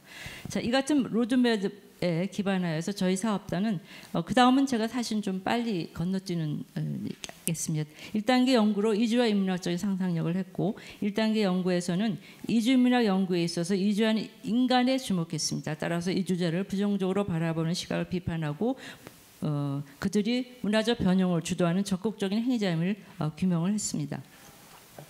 그래서 이제 1년차는 탈경계 담론의 비판적인 검토를 통해서 그 이전의 어떤 그 이주에 관한 그 이론들을 검토를 했습니다. 노마디즘, 트랜스내셔널리즘, 그리고 다문화주의 이러한 것들이 정조인문학에서 크게 벗어나지 못한 어떤 얘기라는 것까지 비판을 했고 검토했습니다. 2년차에서 이주와 일상의 상상력 연구는 평범한 이주자들이 그들이 어떻게 일상의 삶과 문화에 변화를 가져왔고 어떻게 말하자면 수용사회의 변형을 가져왔느냐라는 거였고 3년차 이주의 지적 상상력은 이주 지식인들이 그들이 처한 새로운 환경에 저항하고 전유하는 과정에서 만들어내는 성과들을 검토해봤습니다. 그래서 이러한 1단계 연구 성과를 보면은요 6차례의 국내 학술대회와 한 차례 국제학술대회를 저희가 시행을 했습니다. 그리고 콜로퀴움을 개최를 했는데요. 쭉 살펴보시면 저희가 이제 1단계에서 어떠한 그 연구를 진행했는지를 살펴볼 수가 있을 겁니다. 그리고 중요한 거는 이제 저희 사업자는 순수 학문 사업에 제가 선정이 됐지만 이것이 이론으로 그친 거에 대한 약간의 그걸 굉장히 좀 애석해 했다고 할까요? 그래서 지역 연계 프로그램을 굉장히 활발하게 진행을 했습니다. 그래서 매 학술대회를 개최할 때마다 생생한 현장 이야기라고 하는 세션을 구성을 해서 현장 전문가의 이야기를 듣고 그래서 현실적인 어떤 얘기를 갖다 이제 듣고 그 해결책을 위해서 함께 고민하는 그런 시간을 가졌습니다. 그래서 1단계 1년차, 2년차, 3년차에서 당시 이제 하나 다문화센터의 장, 인천 이주 여성센터의 관계자, 그리고 이주 관련 사진 전문가 이런 사람들 모시고 얘기를 들었고요. 그리고 지역 리소스를 만드는 그런 작업을 해서 그 창신동 일대의 이주민 관련 그런 리소스들을 수집하고 분석을 해서 책자를 만들어냈습니다. 그 다음에 이제 이주의 인문학 영상 공동 프로젝트라는 걸 해서요. 이주민의 삶에 대한 영상 프로젝트를 진행했습니다. 그래서 이주와 관련된 3편의 단편 영상과 1편의 장편 영상을 제작하였고요. 3년차부터는 이 단편 영상 3편을 이 영상들을 이제 유튜브에 제시하고 그 미디어 영상 아카이브를 구축하고자 했습니다만 이거는 역량 부족으로 하지 못했습니다. 자 그리고 이제 연구 청소는 앞에 저희가 그 부스에서 보시는 것처럼 여러 편의 연구 청소를 만들어냈습니다. 그리고 2단계에서는 이주와 공동체적 상상력이라고 하는 주제하에 이주가 개별적인 인간의 이동을 넘어서서 특정 집단 혹은 공동체의 행동 양식, 언어, 가치관 등 전반적인 문화 이동을 수반한다는 이런 점에 주목을 해서 이주의 공동체라고 하는 대주제 아래 연차별 연구를 수행했습니다. 그래서 처음에는 정주인문학의 공동체론에 대한 비판적을 검토했고요. 그리고 2년차에서는 이주 공동체가 가지고 있는 역동성에 착안을 했습니다. 그리고 3년차에서는 경계를 초월한 이주 공동체의 상상력이라고 해서 이때부터는 약간 성격이 다르게요. 상생의 공동체를 지향하는 어떤 가치관, 자비나 관용이나 뭐 이런 환대 이런 걸 이제 그 탐구를 했고, 그리고 또 하나는 아티비즘이라고 하는 거에 착안을 해서 이주민들이 음악, 문학, 연극 그리고 영화 등 다양한 예술 미디어를 통해서 자기의 정체성을 어떻게 내보이고 있는가, 그리고 수용 사회의 관계를 그들이 어떻게 재정립하고 있는가라고 하는 이런 측면에서 사실은 3년차는 굉장히 많이 주력을 했습니다. 그래서 이러한 속에서 국제학술대회, 국내학술대회를 이제 5번 했습니다. 2024년 11월에는 이주 공동체의 문화적 경관이라고 하는 그래서 이주민 문화활동가와 연구자들의 발표를 저희가 들었고요. 그리고 이제 올 5월에는 국제학술대회가 지금 계획되고 있습니다. 콜로퀴움 목록을 보시면 좀 아시겠지만 손승연 사진인류학자가 이제 이런 어떤 이주자들을 어떻게 투사하고 있는가 이런 얘기도 했고, 그리고 직접 정소희 아시아 미디어 컬처 팩토리 대표라든가 정예실 안산 공동체 미디어 단원 공동체 라디오 이런 분들은 이주민하고 직접 함께 활동을 하는 이런 단체의 장들이고, 이분들이 이주민이 여기에서 어떻게 활동하는가를 와서 말씀을 해주셨습니다. 그리고 2024년 12월에는 탈북 영화 감독을 모셔서 저희가 콜로퀴움을 했고요. 일본에 거주하는 탈북민 이야기를 영화로 좀 만들고 있는 그런 얘기를 자세하게 들었습니다. 그리고 25년 3월에는 전은주 조선 동포이셨는데 오셔서 지금 연구 교수 그리고 시인으로 활동하시고 있는 이분한테 제한 조선족의 삶을 자신의 어떤 시라고 하는 어떤 그 매체를 통해서 어떻게 치료하고 있는가 이런 거를 하는 거를 얘기를 들었습니다. 예, 그리고 지역 연계 프로그램은 저희가 뭐 지역 답사를 했고, 그리고 이주 다문화와 관련된 사진 제작 프로젝트를 했다는 거, 그리고 국내 이주민들이 참여하고 있는 다양한 문화 행사에 저희 연구원들이 가서 참여를 하고 그 관찰을 하고 와서 네트워크를 만들었을 뿐만 아니라 그런 어떤 보고서를 작성해서 이제 저희 총서에 그런 것들이 기록이 되었습니다. 예, 총서 바깥에서 보셨겠지만 상당히 디자인이 화려합니다. 좀 돈을 좀 디자인에 저희가 많이 들여서요. 눈에 확 찌는 총서를 만들자 이런 계획하에 총서를 지금 6개 만들었고, 이제 이런 6월 말에 7번째 총서가 출간될 예정입니다. 그리고 2단계 3년차 연구 진행 마지막 행사로서 2025년 5월 23일부터 24일 제2회 국제학술대회를 계획하고 있고, 7개의 국가에서 학자들이 와서 발표를 해주실 겁니다. 예, 여기까지는 저희가 얼마만큼 뭐 열심히 했는가를 보여주는 이런 말씀인 것 같고요. 연구 성과 확산을 위해서 얼마나 노력했는가는 이제 마지막 페이지 155페이지에 있습니다. 뭐 국내외 연구자와 네트워크를 구축하기 위해서 노력한 얘기 이미 저희가 이제 성과에서의 말씀을 다 드린 것 같습니다. 그리고 앞으로 이상과 같은 성과를 바탕으로 해서 이주에 관한 대중 인식을 변화시키려는 교육과 활동을 좀 더 심화하고자 하는 마음은 가지고 있습니다. 네, 부록은 제가 뭐 안 보여드려도 책에서 보실 수 있을 것 같아서 저희 발표는 이걸로 마치도록 하겠습니다. 감사합니다.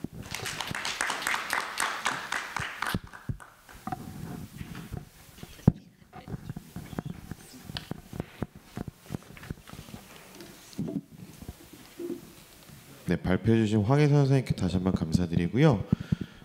참 이렇게 선생님 발표 들으니까 그 이주민에 대한 부정적인 인식들 또는 온정주의에 기반한 뭐 희생양이 아닌 역동성으로서 이주민을 보시면서 그것이 결국에 다시 공동체로서 오늘날 이야기되고 있는 것들을 또 학문적으로 인문학으로 잘 고민하고 사업단에서 진행을 하신 것 같습니다. 그래서 여기에 관련해서 이제 또 더 재미있는 이제 토론들을 함께 나눠보려고 합니다. 그 토론자 선생님 세 분을 앞으로 모시도록 하겠습니다. 그 대구 가톨릭대학교 다문화연구원의 김춘수 선생님, 고려대학교 민족문화연구원의 이윤우 선생님, 고려대학교 KU 마음건강연구소의 최기홍 선생님 세 분 앞으로 나오시면 감사하겠습니다.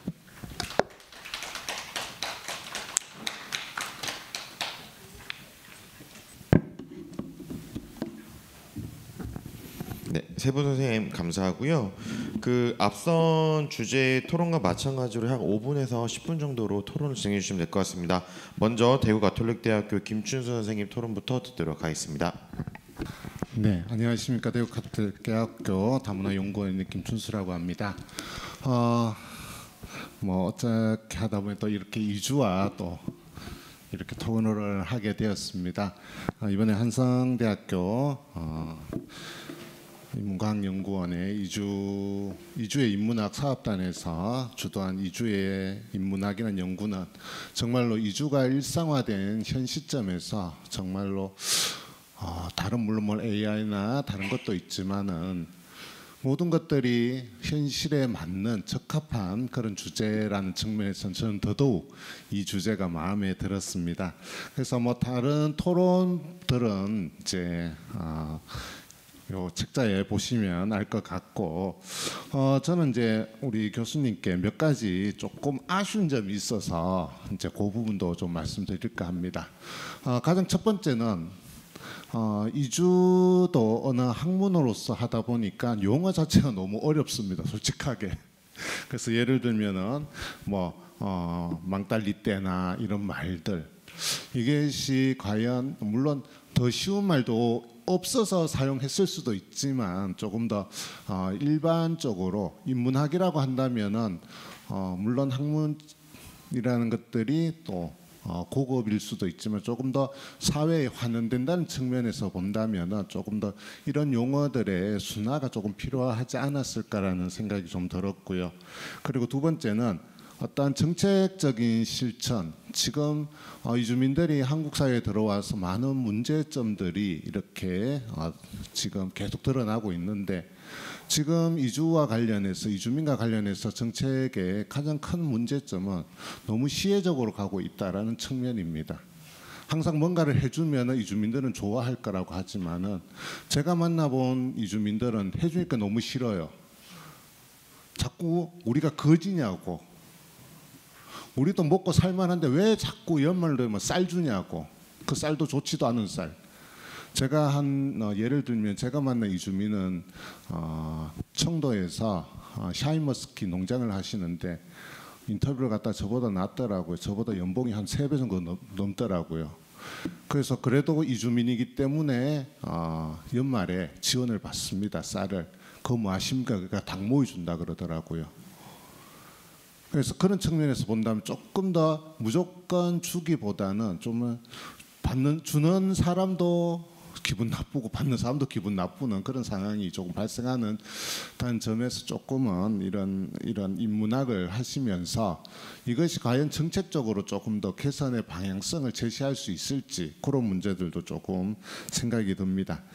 그래서 앞으로 조금 더 좋은 의미 있는 연구를 위해서 첫 번째는 조금 이론과 현장의 유기적인 연계를 추구하시면 좋겠다는 생각이 듭니다. 물론 이주자를 역동적인 어떤 행위자로 보셨지만 이 이주자들의 이야기가 과연 얼마만큼 있었는지, 과연 이주를 관찰자 입장에서 많이 보고 있는 것은 아닌지, 정말 그들의 현장, 그들이 어떻게 살아가고 있고 그들이 무엇을 하고 있는지를 조금 드러내 주시면 좋겠다라는 생각이 들고요. 두 번째는 어떤 정주주의적 제도에서 탈피하고자 하셨다고 하셨는데, 어찌되었던 한국 사회의 정책이나 법률 이런 것들을 안에서 학문도 살아가야 된다라는 측면에서 본다면 이것을 어떻게 조율할 수 있을지의 문제도 조금 생각을 하게 됐습니다.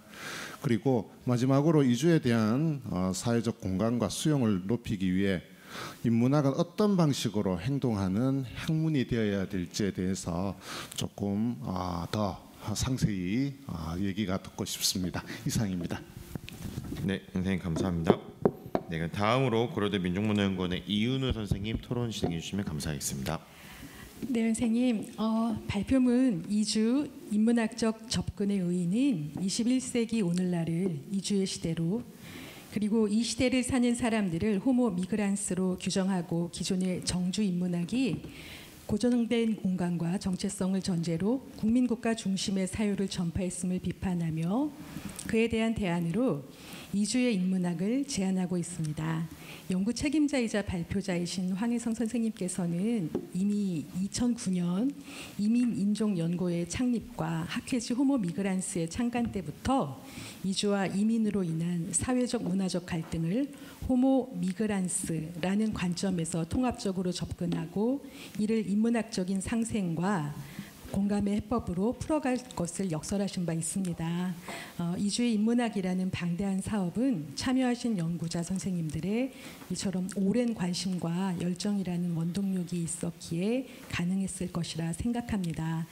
그리고 언급해 주셔서 감사합니다. 저 역시 2월 간담회에서 선생님을 뵙고서 간절히 바랬습니다. 뭔가 좀 같이 반드시 해야만 하겠다라고 여겼는데요. 저희 호모 아토포스의 인문학 사업팀 역시 어떤 장소에도 고정될 수 없거나 정체를 헤아릴 수 없는 존재를 비장소성의 존재, 즉 호모 아토포스라 규정하고 한국 문학 문화에서 드러나는 이들의 자취를 피해와 차별의 서사를 넘어서 주체성과 운동성의 주체로 새롭게 규정하는 작업을 수행하고 있습니다. 오늘날 전 지구적인 재난으로 말미암아 누구도 광의적 차원에서의 난민화된 삶으로부터 완전히 자유로울 수 없다는 문제의식과 포스트 소수자 타자 연구로서의 주체적 패러다임 전환 시도라는 연구 목적, 다양한 네트워크를 통한 학제 간 연구라는 연구 방법 등 호모 아토포스의 인문학과 이주의 인문학은 인문학이라는 기반을 공유하며 다양한 방식으로 공명하고 있습니다. 오늘 발표를 통해 공유해 주신 이주의 인문학이 거둔 풍성한 성과물이 이후 호모 아토포스의 인문학의 시야를 확장하는 데 큰 도움이 될 것으로 기대하고 있습니다. 발표에 대한 독해 차원에서 몇 가지 질문을 드리는 것으로 토론자의 소임을 대신할까 합니다. 이주의 인문학이 갖고 있는 어떤 고유성과 의의는 크게 두 가지로 정리할 수 있을 것 같습니다. 그 첫 번째는 생생한 현장이라는 키워드로 구현하고 있는 공공인문학의 가능성이라고 할 수 있을 것 같습니다. 이주 혹은 다문화 등의 연구 주제는 우리 사회가 당면한 과제이며 필연적으로 장소라는 개념을 전제로 합니다. 때문에 현재 이주인의 인구 구성 비율이 높은 지역의 절실함과 현장으로 환원 가능한 실천성이 강조되는 경우가 많습니다. 이주의 인문학의 연구 성과물에는 환원 가능한 실천성이 강조되는 경우가 많습니다. 사실 그 성북구라는 어떤 거점이랄까요, 장소성, 그리고 이주의 인문학이라는 일견 좀 피상적이고 포괄적일 수 있는 주제가 어떤 면에서는 취약점이랄까요, 이렇게 작용할 수 있을지도 모르겠습니다. 근데 이 이주의 인문학의 연구 성과물에서는 이런 점을 좀 만회할 수 있는 이런 어떤 좀 영민한 전략이 다수 포착됩니다. 첫 번째 그 연구 총서 1, 2, 3권의 마지막 장을 각각 생생한 이주민 이야기, 생생한 현장 이야기, 생생한 이주 현장 이야기로 구성해서 성북 지역 및 타 지역의 경계를 넘은 현장의 사례를 네트워킹해서 연구와 실천 사이의 밸런스를 추구한 점입니다. 둘째, 성과 확산을 위한 지역 연계 프로그램의 개발입니다. 외국 유학생을 대상으로 한 한류 드라마의 배경이면서 네팔과 베트민 이주민의 거주 공간인 창신동과 이하동의 삶을 모습에 탐방하는 프로그램이라든지 한양도성과 성북동 일대에 대한 우리 학교 주변 지역 답사 등과 같은 프로그램도 일반적인 대중 대상 프로그램의 의의를 넘어서 어젠다와 관련한 고유의 장소성을 획득할 수 있는 각별한 기획이 될 것으로 추측됩니다.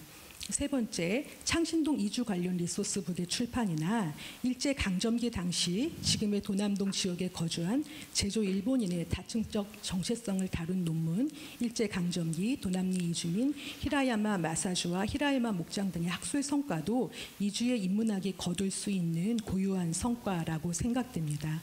이주의 인문학이 가지고 있는 두 번째의 고유성과 의의는 문화적 상상력 을 통한 인식론적 전환이라고 저는 좀 생각을 해보았습니다. 기존에 적지 않은 수의 이주 다문학 관련 연구팀이 존재합니다만 이주의 인문학이 갖는 가장 큰 고유성은 문화적 상상력에 있다고 생각되었습니다. 이는 1단계 목표인 이주와 인문학적 상상력, 2단계 목표 이주인 공동체적 상상력과 각각의 연차 목표에서 제시된 일상의 상상력, 2단계 목표 이주인 공동체적 상상력, 일상의 상상력, 지적 상상력, 이주 공동체의 상상력 등으로 반복적으로 제시되며 연구 성과의 집약물인 총서에서도 이주와 인문학적 상상력, 문화, 예술 등으로 반복 확장되어 재생됩니다. 앞서 서술하였듯 이주 다문화의 현안이라는 시급성이 더해서 실천만이 강조되다 보면 이 과정에서 인문학적 사유는 배제되기 십상입니다. 인문학이 갖고 있는 다층적이고 창조적인 색채를 문화적 상상력으로 녹여낸 시도들이 이주의 인문학의 정체성이라고 해도 과언이 아닐까 싶습니다. 이주의 인문학은 서양사, 한국사, 영문학, 경영학, 국제학, 미술학, 사회학 등 저는 사실 공동연구원 선생님이 이렇게 많은 팀은 사실은 처음 뵌 것 같습니다. 다양한 전공자로 연구 인력을 구성하여 적극적인 학제각 연구를 지향하는 한편 사진, 인터뷰, 지역 답사 프로그램 개발 등 다양한 방식의 융합적 연구 수행을 통해 공공인문학의 새로운 가능성을 제시하고 있습니다. 발표문과 홈페이지 등에 소개된 성과물 등 가장 눈에 띄는 부분도 이주와 문학의 상상력을 결합하여 사진과 영상물의 형태로 제작된 일군의 결과물이었습니다. 그 홈페이지에 연계된 유튜브에 게시되고 있는 몇 가지 단편 영화라든지 이런 부분도 굉장히 재밌었고, 물론 저도 좋아요와 구독을 눌렀습니다. 네. 그리고 총서 루트 44, 그러니까 44번 국도는 제목만으로도 1930년대의 아메리칸 드림과 1950, 60년대의 중산 측의 드라이브 문화 등 미국의 어떤 이주 문화를 상징하는 루트 66의 영감을 받은 사진집으로 그 문화적 맥락이 추정됩니다. 또한 좀 전에도 언급했던 유튜브를 통해 공유되고 있는 물맛댐, 한주인, H클럽과 같은 영상 콘텐츠는 장르의 융합에서뿐 아니라 공모전 개최라는 형식을 통해 콘텐츠를 발굴함으로써 연구 영역의 외연 확장과 일반인의 관심 확대에도 기여하고 있습니다. 이주민 유학생이 직접 제작한 사진과 인터뷰 내용을 바탕으로 저술된 총서는 이주자를 수동적인 타자로 고정시키지 않고 일상과 문화를 변화시키는 역동적인 주체로 재배치함으로써 연구 목적과 연구 방법의 조화를 이룬 독창적인 결과물이라고 생각됩니다. 그래서 이렇게 좀 공부를 열심히 해보았고요, 선생님. 그래서 몇 가지 좀 질문을 드려보고자 합니다. 다시 말씀드리지만 사실 저희도 고민하고 있는 부분들입니다.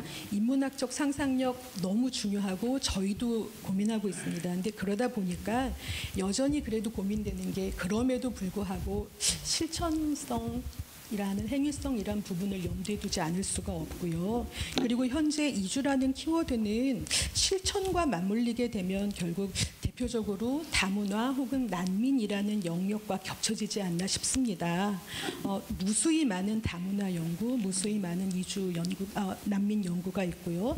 그 중에서도 이주의 인문학은 제가 보았을 때는 다문화 연구 쪽에 좀 더 많은 부분들이 성과물로 가시화되고 있는 게 아닌가 싶었는데요.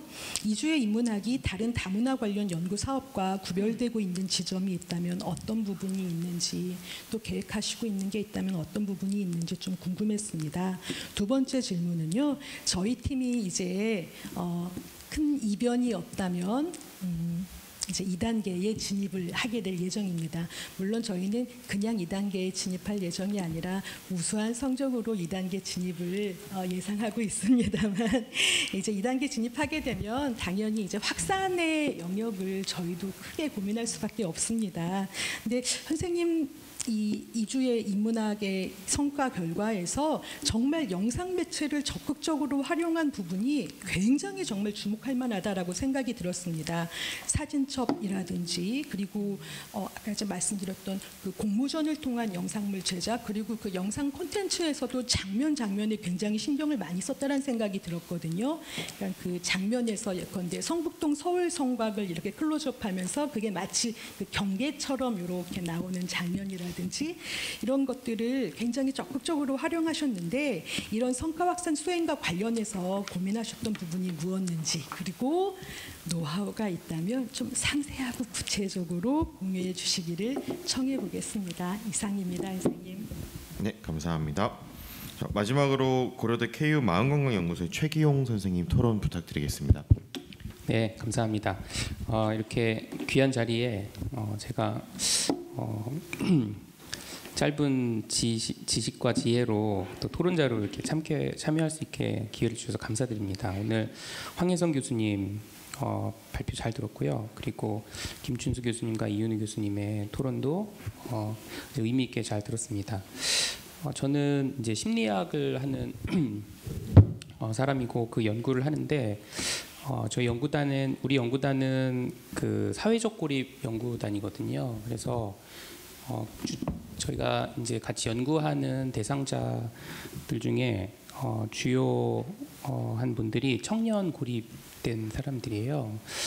어떻게 보면 거의 이주를 하지 않는 이주를 이제 거의 안 하는 이제 이런 분들과 저희가 같이 이제 연구를 하는데, 그 숫자가 한 60만 명 정도 된다고 하고요. 청년만도.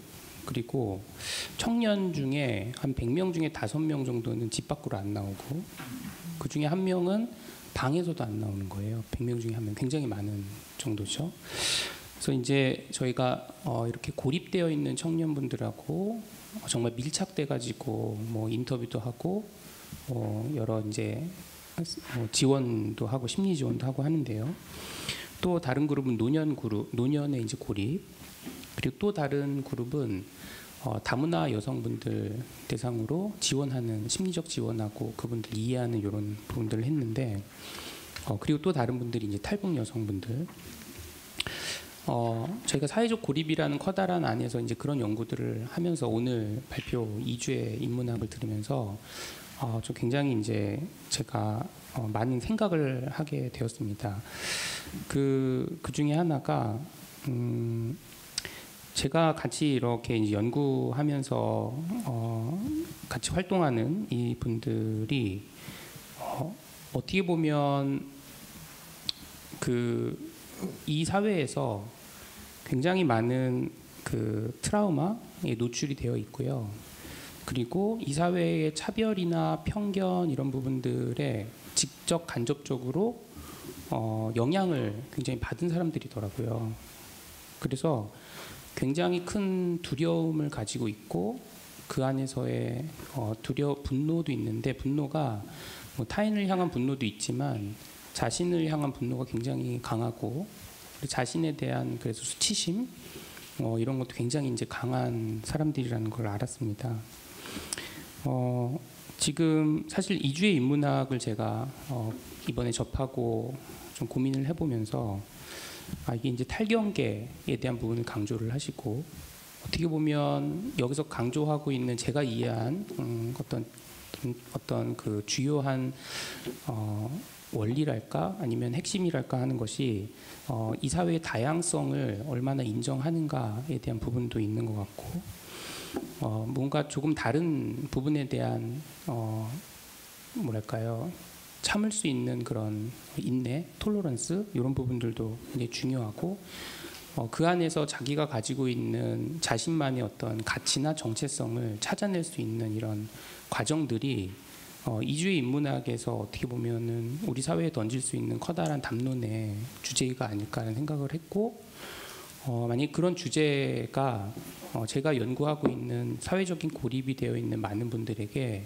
상당히 필요한 우리 사회의 키워드가 될 수 있고 우리 사회를 움직일 수 있는 정책을 또 마련하는 아이디어가 될 수도 있겠다 이런 생각을 제가 하면서 많이 고민을 하고 굉장히 반갑게 저도 보았습니다. 그리고 이 연구소의 그 연구 과제나 결과들이 더 많이 확산되고 우리 사회에 큰 영향력을 가지셨으면 좋겠다 이런 생각을 했습니다. 제가 사회적인 고립을 경험하는 분들을 이렇게 밀착해서 같이 보니까 뭐 예를 들면 다문화 여성분들 중에 그러니까 자신들을 이렇게 뭐 가족도 그렇고 주변 사람도 그렇고 얕보는 거 그리고 무시하는 거 또 그 안에서 뭔가 느껴지는 외로움 이런 부분들 하지만 본인이 그런 어려움을 인정하면 약해지고 하기 때문에 약해지지 않아야 된다라는 그러한 어떤 강한 뭐랄까요 자신을 지탱하는 거지만 심리적으로는 굉장히 약한 억압 이런 부분들을 한 부분들을 보면서 이분들에게 진짜 저희는 심리 치료나 아니면 심리 상담을 통해서 이분들에게 그러한 세상에 대한 편견과 싸울 수 있는 힘을 좀 키워주는 이런 역할을 하고 있었고요. 사실은 그런 부분들을 도와줬을 때 많은 효과를 보고 또 그런 부분들을 우리 사회에 정책적으로 서비스로 확산해 나가는 이런 노력들을 저희 연구소들은 해왔는데요. 그리고 그거를 이제 정책이랑 이렇게 연결해가지고 예를 들면 성북구 안에서 여러 청년이나 노인들, 그다음 이주 여성들, 탈북 여성들을 지원하는 기관들이랑 MOU를 맺고 그분들에게 저희가 서비스를 제공하는 것을 같이 하고, 그리고 국가의 뭐 조례나 법안을 만드는 이런 부분들의 심리 지원이나 이런 부분들을 하는 것을 제안을 하고 그 작업을 좀 같이 하고 데이터를 쌓아가고 이런 역할을 하고 있습니다. 그래서 저는 정말 반가운 마음에, 그리고 저희가 하는 역할이 어떻게 보면 좀 다른 일이었지만 상당히 접합점이 있다 이런 생각을 했고요. 뭐 앞으로 또 어떤 방식으로든 또 접합점을 만들고 협력할 수 있는 계기가 생길 수 있으면 좋겠다. 그래서 오늘 이 자리도 저는 굉장히 감사하게 생각하고 있습니다. 제가 그 황혜성 교수님께 이주의 인문학, 어떻게 보면 이은우 교수님이 말씀하신 거랑도 좀 맞닿아 있을 수 있는데, 이런 이주의 인문학이라는 이런 성과를 통해서 그 담론과 토론과 고민을 통해서 얻으신 그러한 뭐랄까요, 지혜 아니면은 그런 성과들을 우리 사회에 이렇게 더 전파할 수 있는, 저는 이게 정책으로 연결이 돼야 된다고 보거든요. 그래서 혹시 그런 노력들을 고민을 해보셨는지, 아니면 할 수 있다면 어떤 방식으로 이런 인문학적인 성찰을 사회의 정책으로 또 반영할 수 있을지 한번 교수님의 고견을 여쭙고 싶습니다. 이상입니다. 네, 감사합니다. 먼저 세 분께서 뭐 되게 다양한 이야기를 해주신 것 같지만 좀 관통하는 지점이 분명히 있는 것 같습니다. 그 한국 사회에서 그 이주의 인문학을 가지고 있는 공공 인문학으로서의 가능성, 또 이 다양성을 가지고 있기 때문에 학문 커뮤니티 내에서도 그 다양한 형식들, 외화시키는 방식들에 대한 긍정성, 그리고 방금 말씀해 주셨던 사회적 고립이라는 걸 통해서 이게 단순히 이주의 문제가 아니고 우리 공동체 안에서 얼마나 더 많은 다양성들을 확보해 갈 수 있는가에 대한 하나의 시발점으로서도 매우 의미가 있다라는 걸 모두 공통되게 지적을 해주셨고요. 그러면서도 동시에 또 공통되게 이제 질문을 드렸던 점이 결국엔 현실과의 관계성에 대한 질문이 가장 많았던 것 같습니다. 먼저 첫 번째로는 이론이자 학문으로서 이주의 인문학이 과연 실제 이주민들의 처지나 제도와 어느 정도 상호 호응할 수 있는지, 그리고 그것이 정책으로서 어느 정도까지 현실성이나 연계성을 가지고 있는 질문이 있었는데요. 이런 좀 포괄적으로 답변을 해주시면 감사하겠습니다. 네, 세분 선생님 감사합니다. 제 발표문 열심히 읽어주시고 또 뭐 홈페이지까지 다 찾아보시면서 저희가 한 그 연구 사업에 대해서 그 봐주시고 또 너무 또 긍정적으로 봐주셔서 네, 감사합니다. 그래서 우선 선생님 말씀하신 것처럼 영상을 어떻게 그 확산하느냐에서 저희가 이미 다 아시는 것처럼 유튜브라든가 뭐 홈페이지 이런 걸 통해서 했는데요. 메타 뮤지엄을 만들려고 했었습니다. 아바타가 돌아다니면서 이제 저희가 한 사진하고 영상 이런 걸 갖다가 작업을 올려놓고 들어가서 이제 볼 수 있게 하려고 했는데 역시 역량 부족이었습니다. 저희가 가지고 있는 인적 자원하고 또 그 돈이죠. 그걸로는 되지가 않아서 그거는 하려고 정말 시도는 하고 싶었는데 하지 못하고 말았습니다. 그래서 어쨌든 우리 사업의 연구 성과를 이렇게 아주 긍정적으로 봐주시고 많이 봐주셔서 감사합니다. 그리고 이제 김준우 선생님의 그 아쉬운 점과 질문을 제가 보고 많이 생각을 했습니다. 하고 선생님께 어떤 오늘 이제 관통되는 아까 말씀하신 것처럼 그 정책이라고 하는 문제 어떻게 보면 가장 어려운 거 아닐까 하는 생각을 합니다. 저희는 순수 학문으로서 이게 시작을 했기 때문에 사실 정책에 대해서는 저희가 손댈 수 있는 부분이 굉장히 없습니다. 근데 이제 거기에 대한 하나의 저의 생각이라면은 정책이라고 하는 것 자체가 도대체 어떻게 만들어져야 되는가라고 하는 생각을 해봤어요. 그래서 정책 결정이라고 하는 거는 입안하는 사람들이 굉장히 긴 시간을 두고 고민하고 자기네끼리 논의하고 각기 얘기를 말하자면 청취하고 그리고 거기서 합의를 이끌어내서 만들어내는 게 그러면서 시행하는 게 이제 정책이라고 생각을 하는데요. 그 과정에서 과연 이렇게 순수 학문을 하는 저 같은 이런 연구자들이 어떤 역할을 해낼 수 있겠는가 생각을 해봤습니다. 근데 이제 이러한 그 긴 과정을 걸쳐서 만들어야 하는 정책에서 그 과정에 저희의 얘기가 이게 녹아 들어가야 되는데 과연 우리나라 현실에서는 그러한 그 분위기가 만들어져 있는가 뭐 이런 사실은 굉장히 회의적인 생각이 들었습니다. 그리고 동시에 들었던 것이 매개 역할을 하는 연구재단이 거래해야 되지 않는가라는 생각이 들어서 어떻게 보면은 저희보다도 연구재단의 역할이 훨씬 더 중요하지 않나 하는 생각을 했어요. 저희 한 사람 한 사람 이렇게 열심히 사업단이 해낸 성과를, 물론 옛날에는 이런 성과 확산에 대한 프로젝트가 없었습니다. 저희가 처음 시작했을 때. 근데 이제 그게 만들어진 걸 보면 분명히 연구재단도 이걸 어떻게 현실화하고 연결시키냐를 가지고 굉장히 고민을 많이 한 것 같습니다. 그래서 이러한 자리도 마련하고 한 것 같은데요. 아마 연구재단의 좀 더 적극적인 어떤 그 개입과 그런 것이 있어야 하지 않을까. 사실 학자로서 정책에 관여한다 거의 어렵습니다.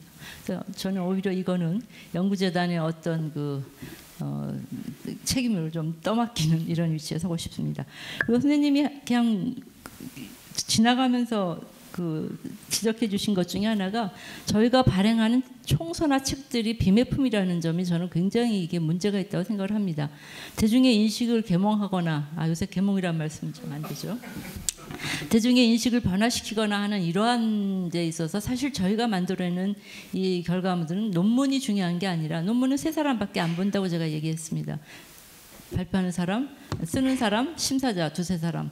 그리고 논문 사실은 잘 안 들여다보죠. 근데 저희가 대중을 위한 총서를 만들어낸 거는 대중을 위해서 말을 쉽게 풀고 어쨌든 그러한 어떤 메시지를 전하는 건데, 그거를 판매하지 말라고 하는 연구재단의 이 정책은 저는 분명히 시정이 돼야 되는 것임에도 불구하고 굉장히 여러 번 말씀을 저희가 했고, 또 저희 여러 사람이 모여서 이건 바뀌어야 된다고 얘기했음에도 이게 아직 안 바뀌고 있습니다. 정책 만드는 건 얼마나 어렵겠습니까? 그러니까. 그래서 이제 그 얘기는 제가 꼭 하고 싶었습니다. 그리고 뭐 다른 거 제가 더 부연해서 할 얘기는 많은데요. 시간이 아마 부족하신 것 같습니다. 그리고 제가 하나는 질문 2번째에 대한 건데요. 국가가 여전히 이렇게 서슬이 퍼렇게 있는데 과연 이게 가능한가라는 거였는데요. 세계화 지구촌화 시대에 저희가 살고 있습니다. 그래서 절대로 국가는 없어지지는 않을 것 같습니다. 그리고 요즘 돌아가는 사태를 봐서는 더 센 힘을 발휘하고 있다고 생각이 되는데요. 그래도 한편에서는 그 세계 시민주의라고 하는 어떤 이런 그 얘기가 나오고 있고, 뭐 쿠아미 아피아 같은 사람은 세계 시민주의를 얘기를 하면서 어쨌든 민족과 국가 중심의 사고가 극복돼야 한다고 하는 이런 얘기를 하는 지성인들은 꽤 있습니다. 그래서 어떤 국경을 넘어서는 어떤 연대가 가능하다고 저는 봅니다.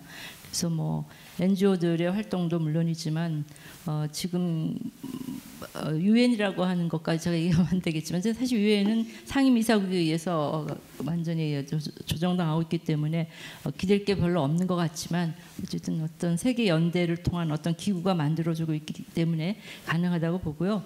어쨌든 서로 다른 방식과 사고를 가진 사람들이 굉장히 많이 만나야 된다고 저는 생각합니다. 대화하고 접촉해야만 상대방에 대한 어떤 다름을 인정을 하게 되고요. 우리나라의 경우에 2002년 월드컵을 저는 그 하나의 분수 기점으로 외국인을 바라보는 눈에 아주 일대 그 변화가 일어난 게 그때라고 생각을 합니다. 외국인 선수들, 아프리카 선수들 이런 사람들 와서 뛰는 걸 보면서 그때 우리의 인식이 굉장히 많이 바뀌었습니다. 그래서 살색이라고 하는 게 있었는데 그게 그때 애들의 크레파스와 크레용에서 없어집니다. 왜 살색은 꼭 피치색이어야 되나요? 왜 항상 핑크색이 살색이어야 되냐고 하는 강한 어떤 그때 논란이 일어나서 그때 살색을 없애고 복숭아색으로 이름을 바꿨습니다. 이런 것처럼 다양한 문화와의 접촉이 저는 서로의 편견을 깨는 데서 제일 중요하다고 생각을 합니다. 그래서 그거는 결국 우리의 교육이죠. 아주 어렸을 때부터 말하자면 다양성이 얼마나 중요한가를 가리키는 초등학교부터의 교육입니다. 영어가 중요한 게 저는 아니라고 생각합니다. 그래서 많이 접하게 하고 가리키고, 다르다는 게 결국 차별로 가서는 안 된다고 하는 것을 교육을 통해서 해야 된다고 생각해요. 선생님들 전부 다 교육자이기 때문에 아마 제 말에는 다 공감하시라고 생각을 합니다. 근데 어떻게? 모르겠습니다. 예, 감사합니다.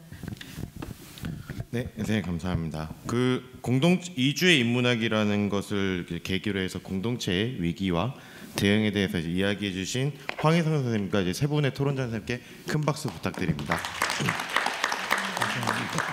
네, 인문축제의 향연 1세션 위기 대응 공동 컨소시엄에 이제 준비된 순서는 이걸로 마치도록 하고요. 그 다음 마이크는 이제 폐회를 위해서 다시 저희 고려대 민족문화연구원의 유효문 선생님께 넘기도록 하겠습니다. 네, 오랜 시간 정말 고생 많으셨습니다. 오늘 오전부터 진행했고 이제 1세션은 이제 벌써 시간이 꽤 오래 진행이 되었는데 굉장히 열띤 토론들 그리고 굉장히 이런 기획은 우리나라에서 좀 처음이었던 것 같습니다. 인문사의 모든 집단 연구들이 모여서 같은 주제로 얘기해 볼 수 있는 기회를 제공했다는 점에서 굉장히 의의가 있다 이렇게 생각이 됩니다. 오늘 회를 이제 진행을 해야 할 텐데요. 저희 연구 책임자이신 민족문화연구원장 허은 원장님을 모시고 저희 폐를 좀 진행을 해보도록 하겠습니다. 네, 원장님 앞으로 나와주셔서 폐 해주시면 감사하겠습니다. 예, 제 계획사도 다 돌아다니면서 하고 또 폐회사까지 하게 돼서 한편으로는 너무 죄송스러운 거 아닌가, 너무 이 못생긴 얼굴을 계속 보여드려야 돼서 그런 거 아닌가 해서 양해해 주시기 바랍니다. 그 말 먼저 드리고 또 짧은 시간이지만 너무 감사하다는 말씀을 먼저 드려야 될 것 같습니다. 길게는 10년 동안 학술적으로 정진하시고 또 현장에서 실천하신 성과물들을 여기에 짧은 시간 내에 다 쏟아주시고 그 속에서 우리가 인문학이 또 사회학이 인문사회학이 어디로 가야 될 것인가에 대한 현실 위기를 어떻게 돌파해야 될 것인가에 대한 고민을 나눠주시려고 하신 거에 대해서 진심으로 감사하다는 말씀을 드립니다. 우리가 이런 한 번의 이벤트로서 사회에 아주 의미 있는 발신을 할 수 있다라고 결코 생각하지 않습니다. 저는 이걸 계기로 삼아서 지속적으로 다양한 매체를 통해서 여러분이 나눠주신 지혜, 고민들이 계속 공유될 수 있도록 최선을 다하도록 하겠습니다. 다시 한번 감사하다는 말씀을 드립니다. 두 번째로 너무나 아쉽습니다. 저희가 많은 시간을 할애해서 하루 종일 하고도 싶었지만 시간적인 측면들 또 선생님들이 너무 바쁜 와중에 그 많은 시간을 요구할 수도 없어서 짧게 했지만 좋은 의미 있는 것들을 또 들어서 감사하다는 말씀을 아까도 드렸지만 다시 한번 감사하다는 말씀을 드리지만 또 한편은 너무 아쉬워서 7월에 국제학술대회를 준비했습니다.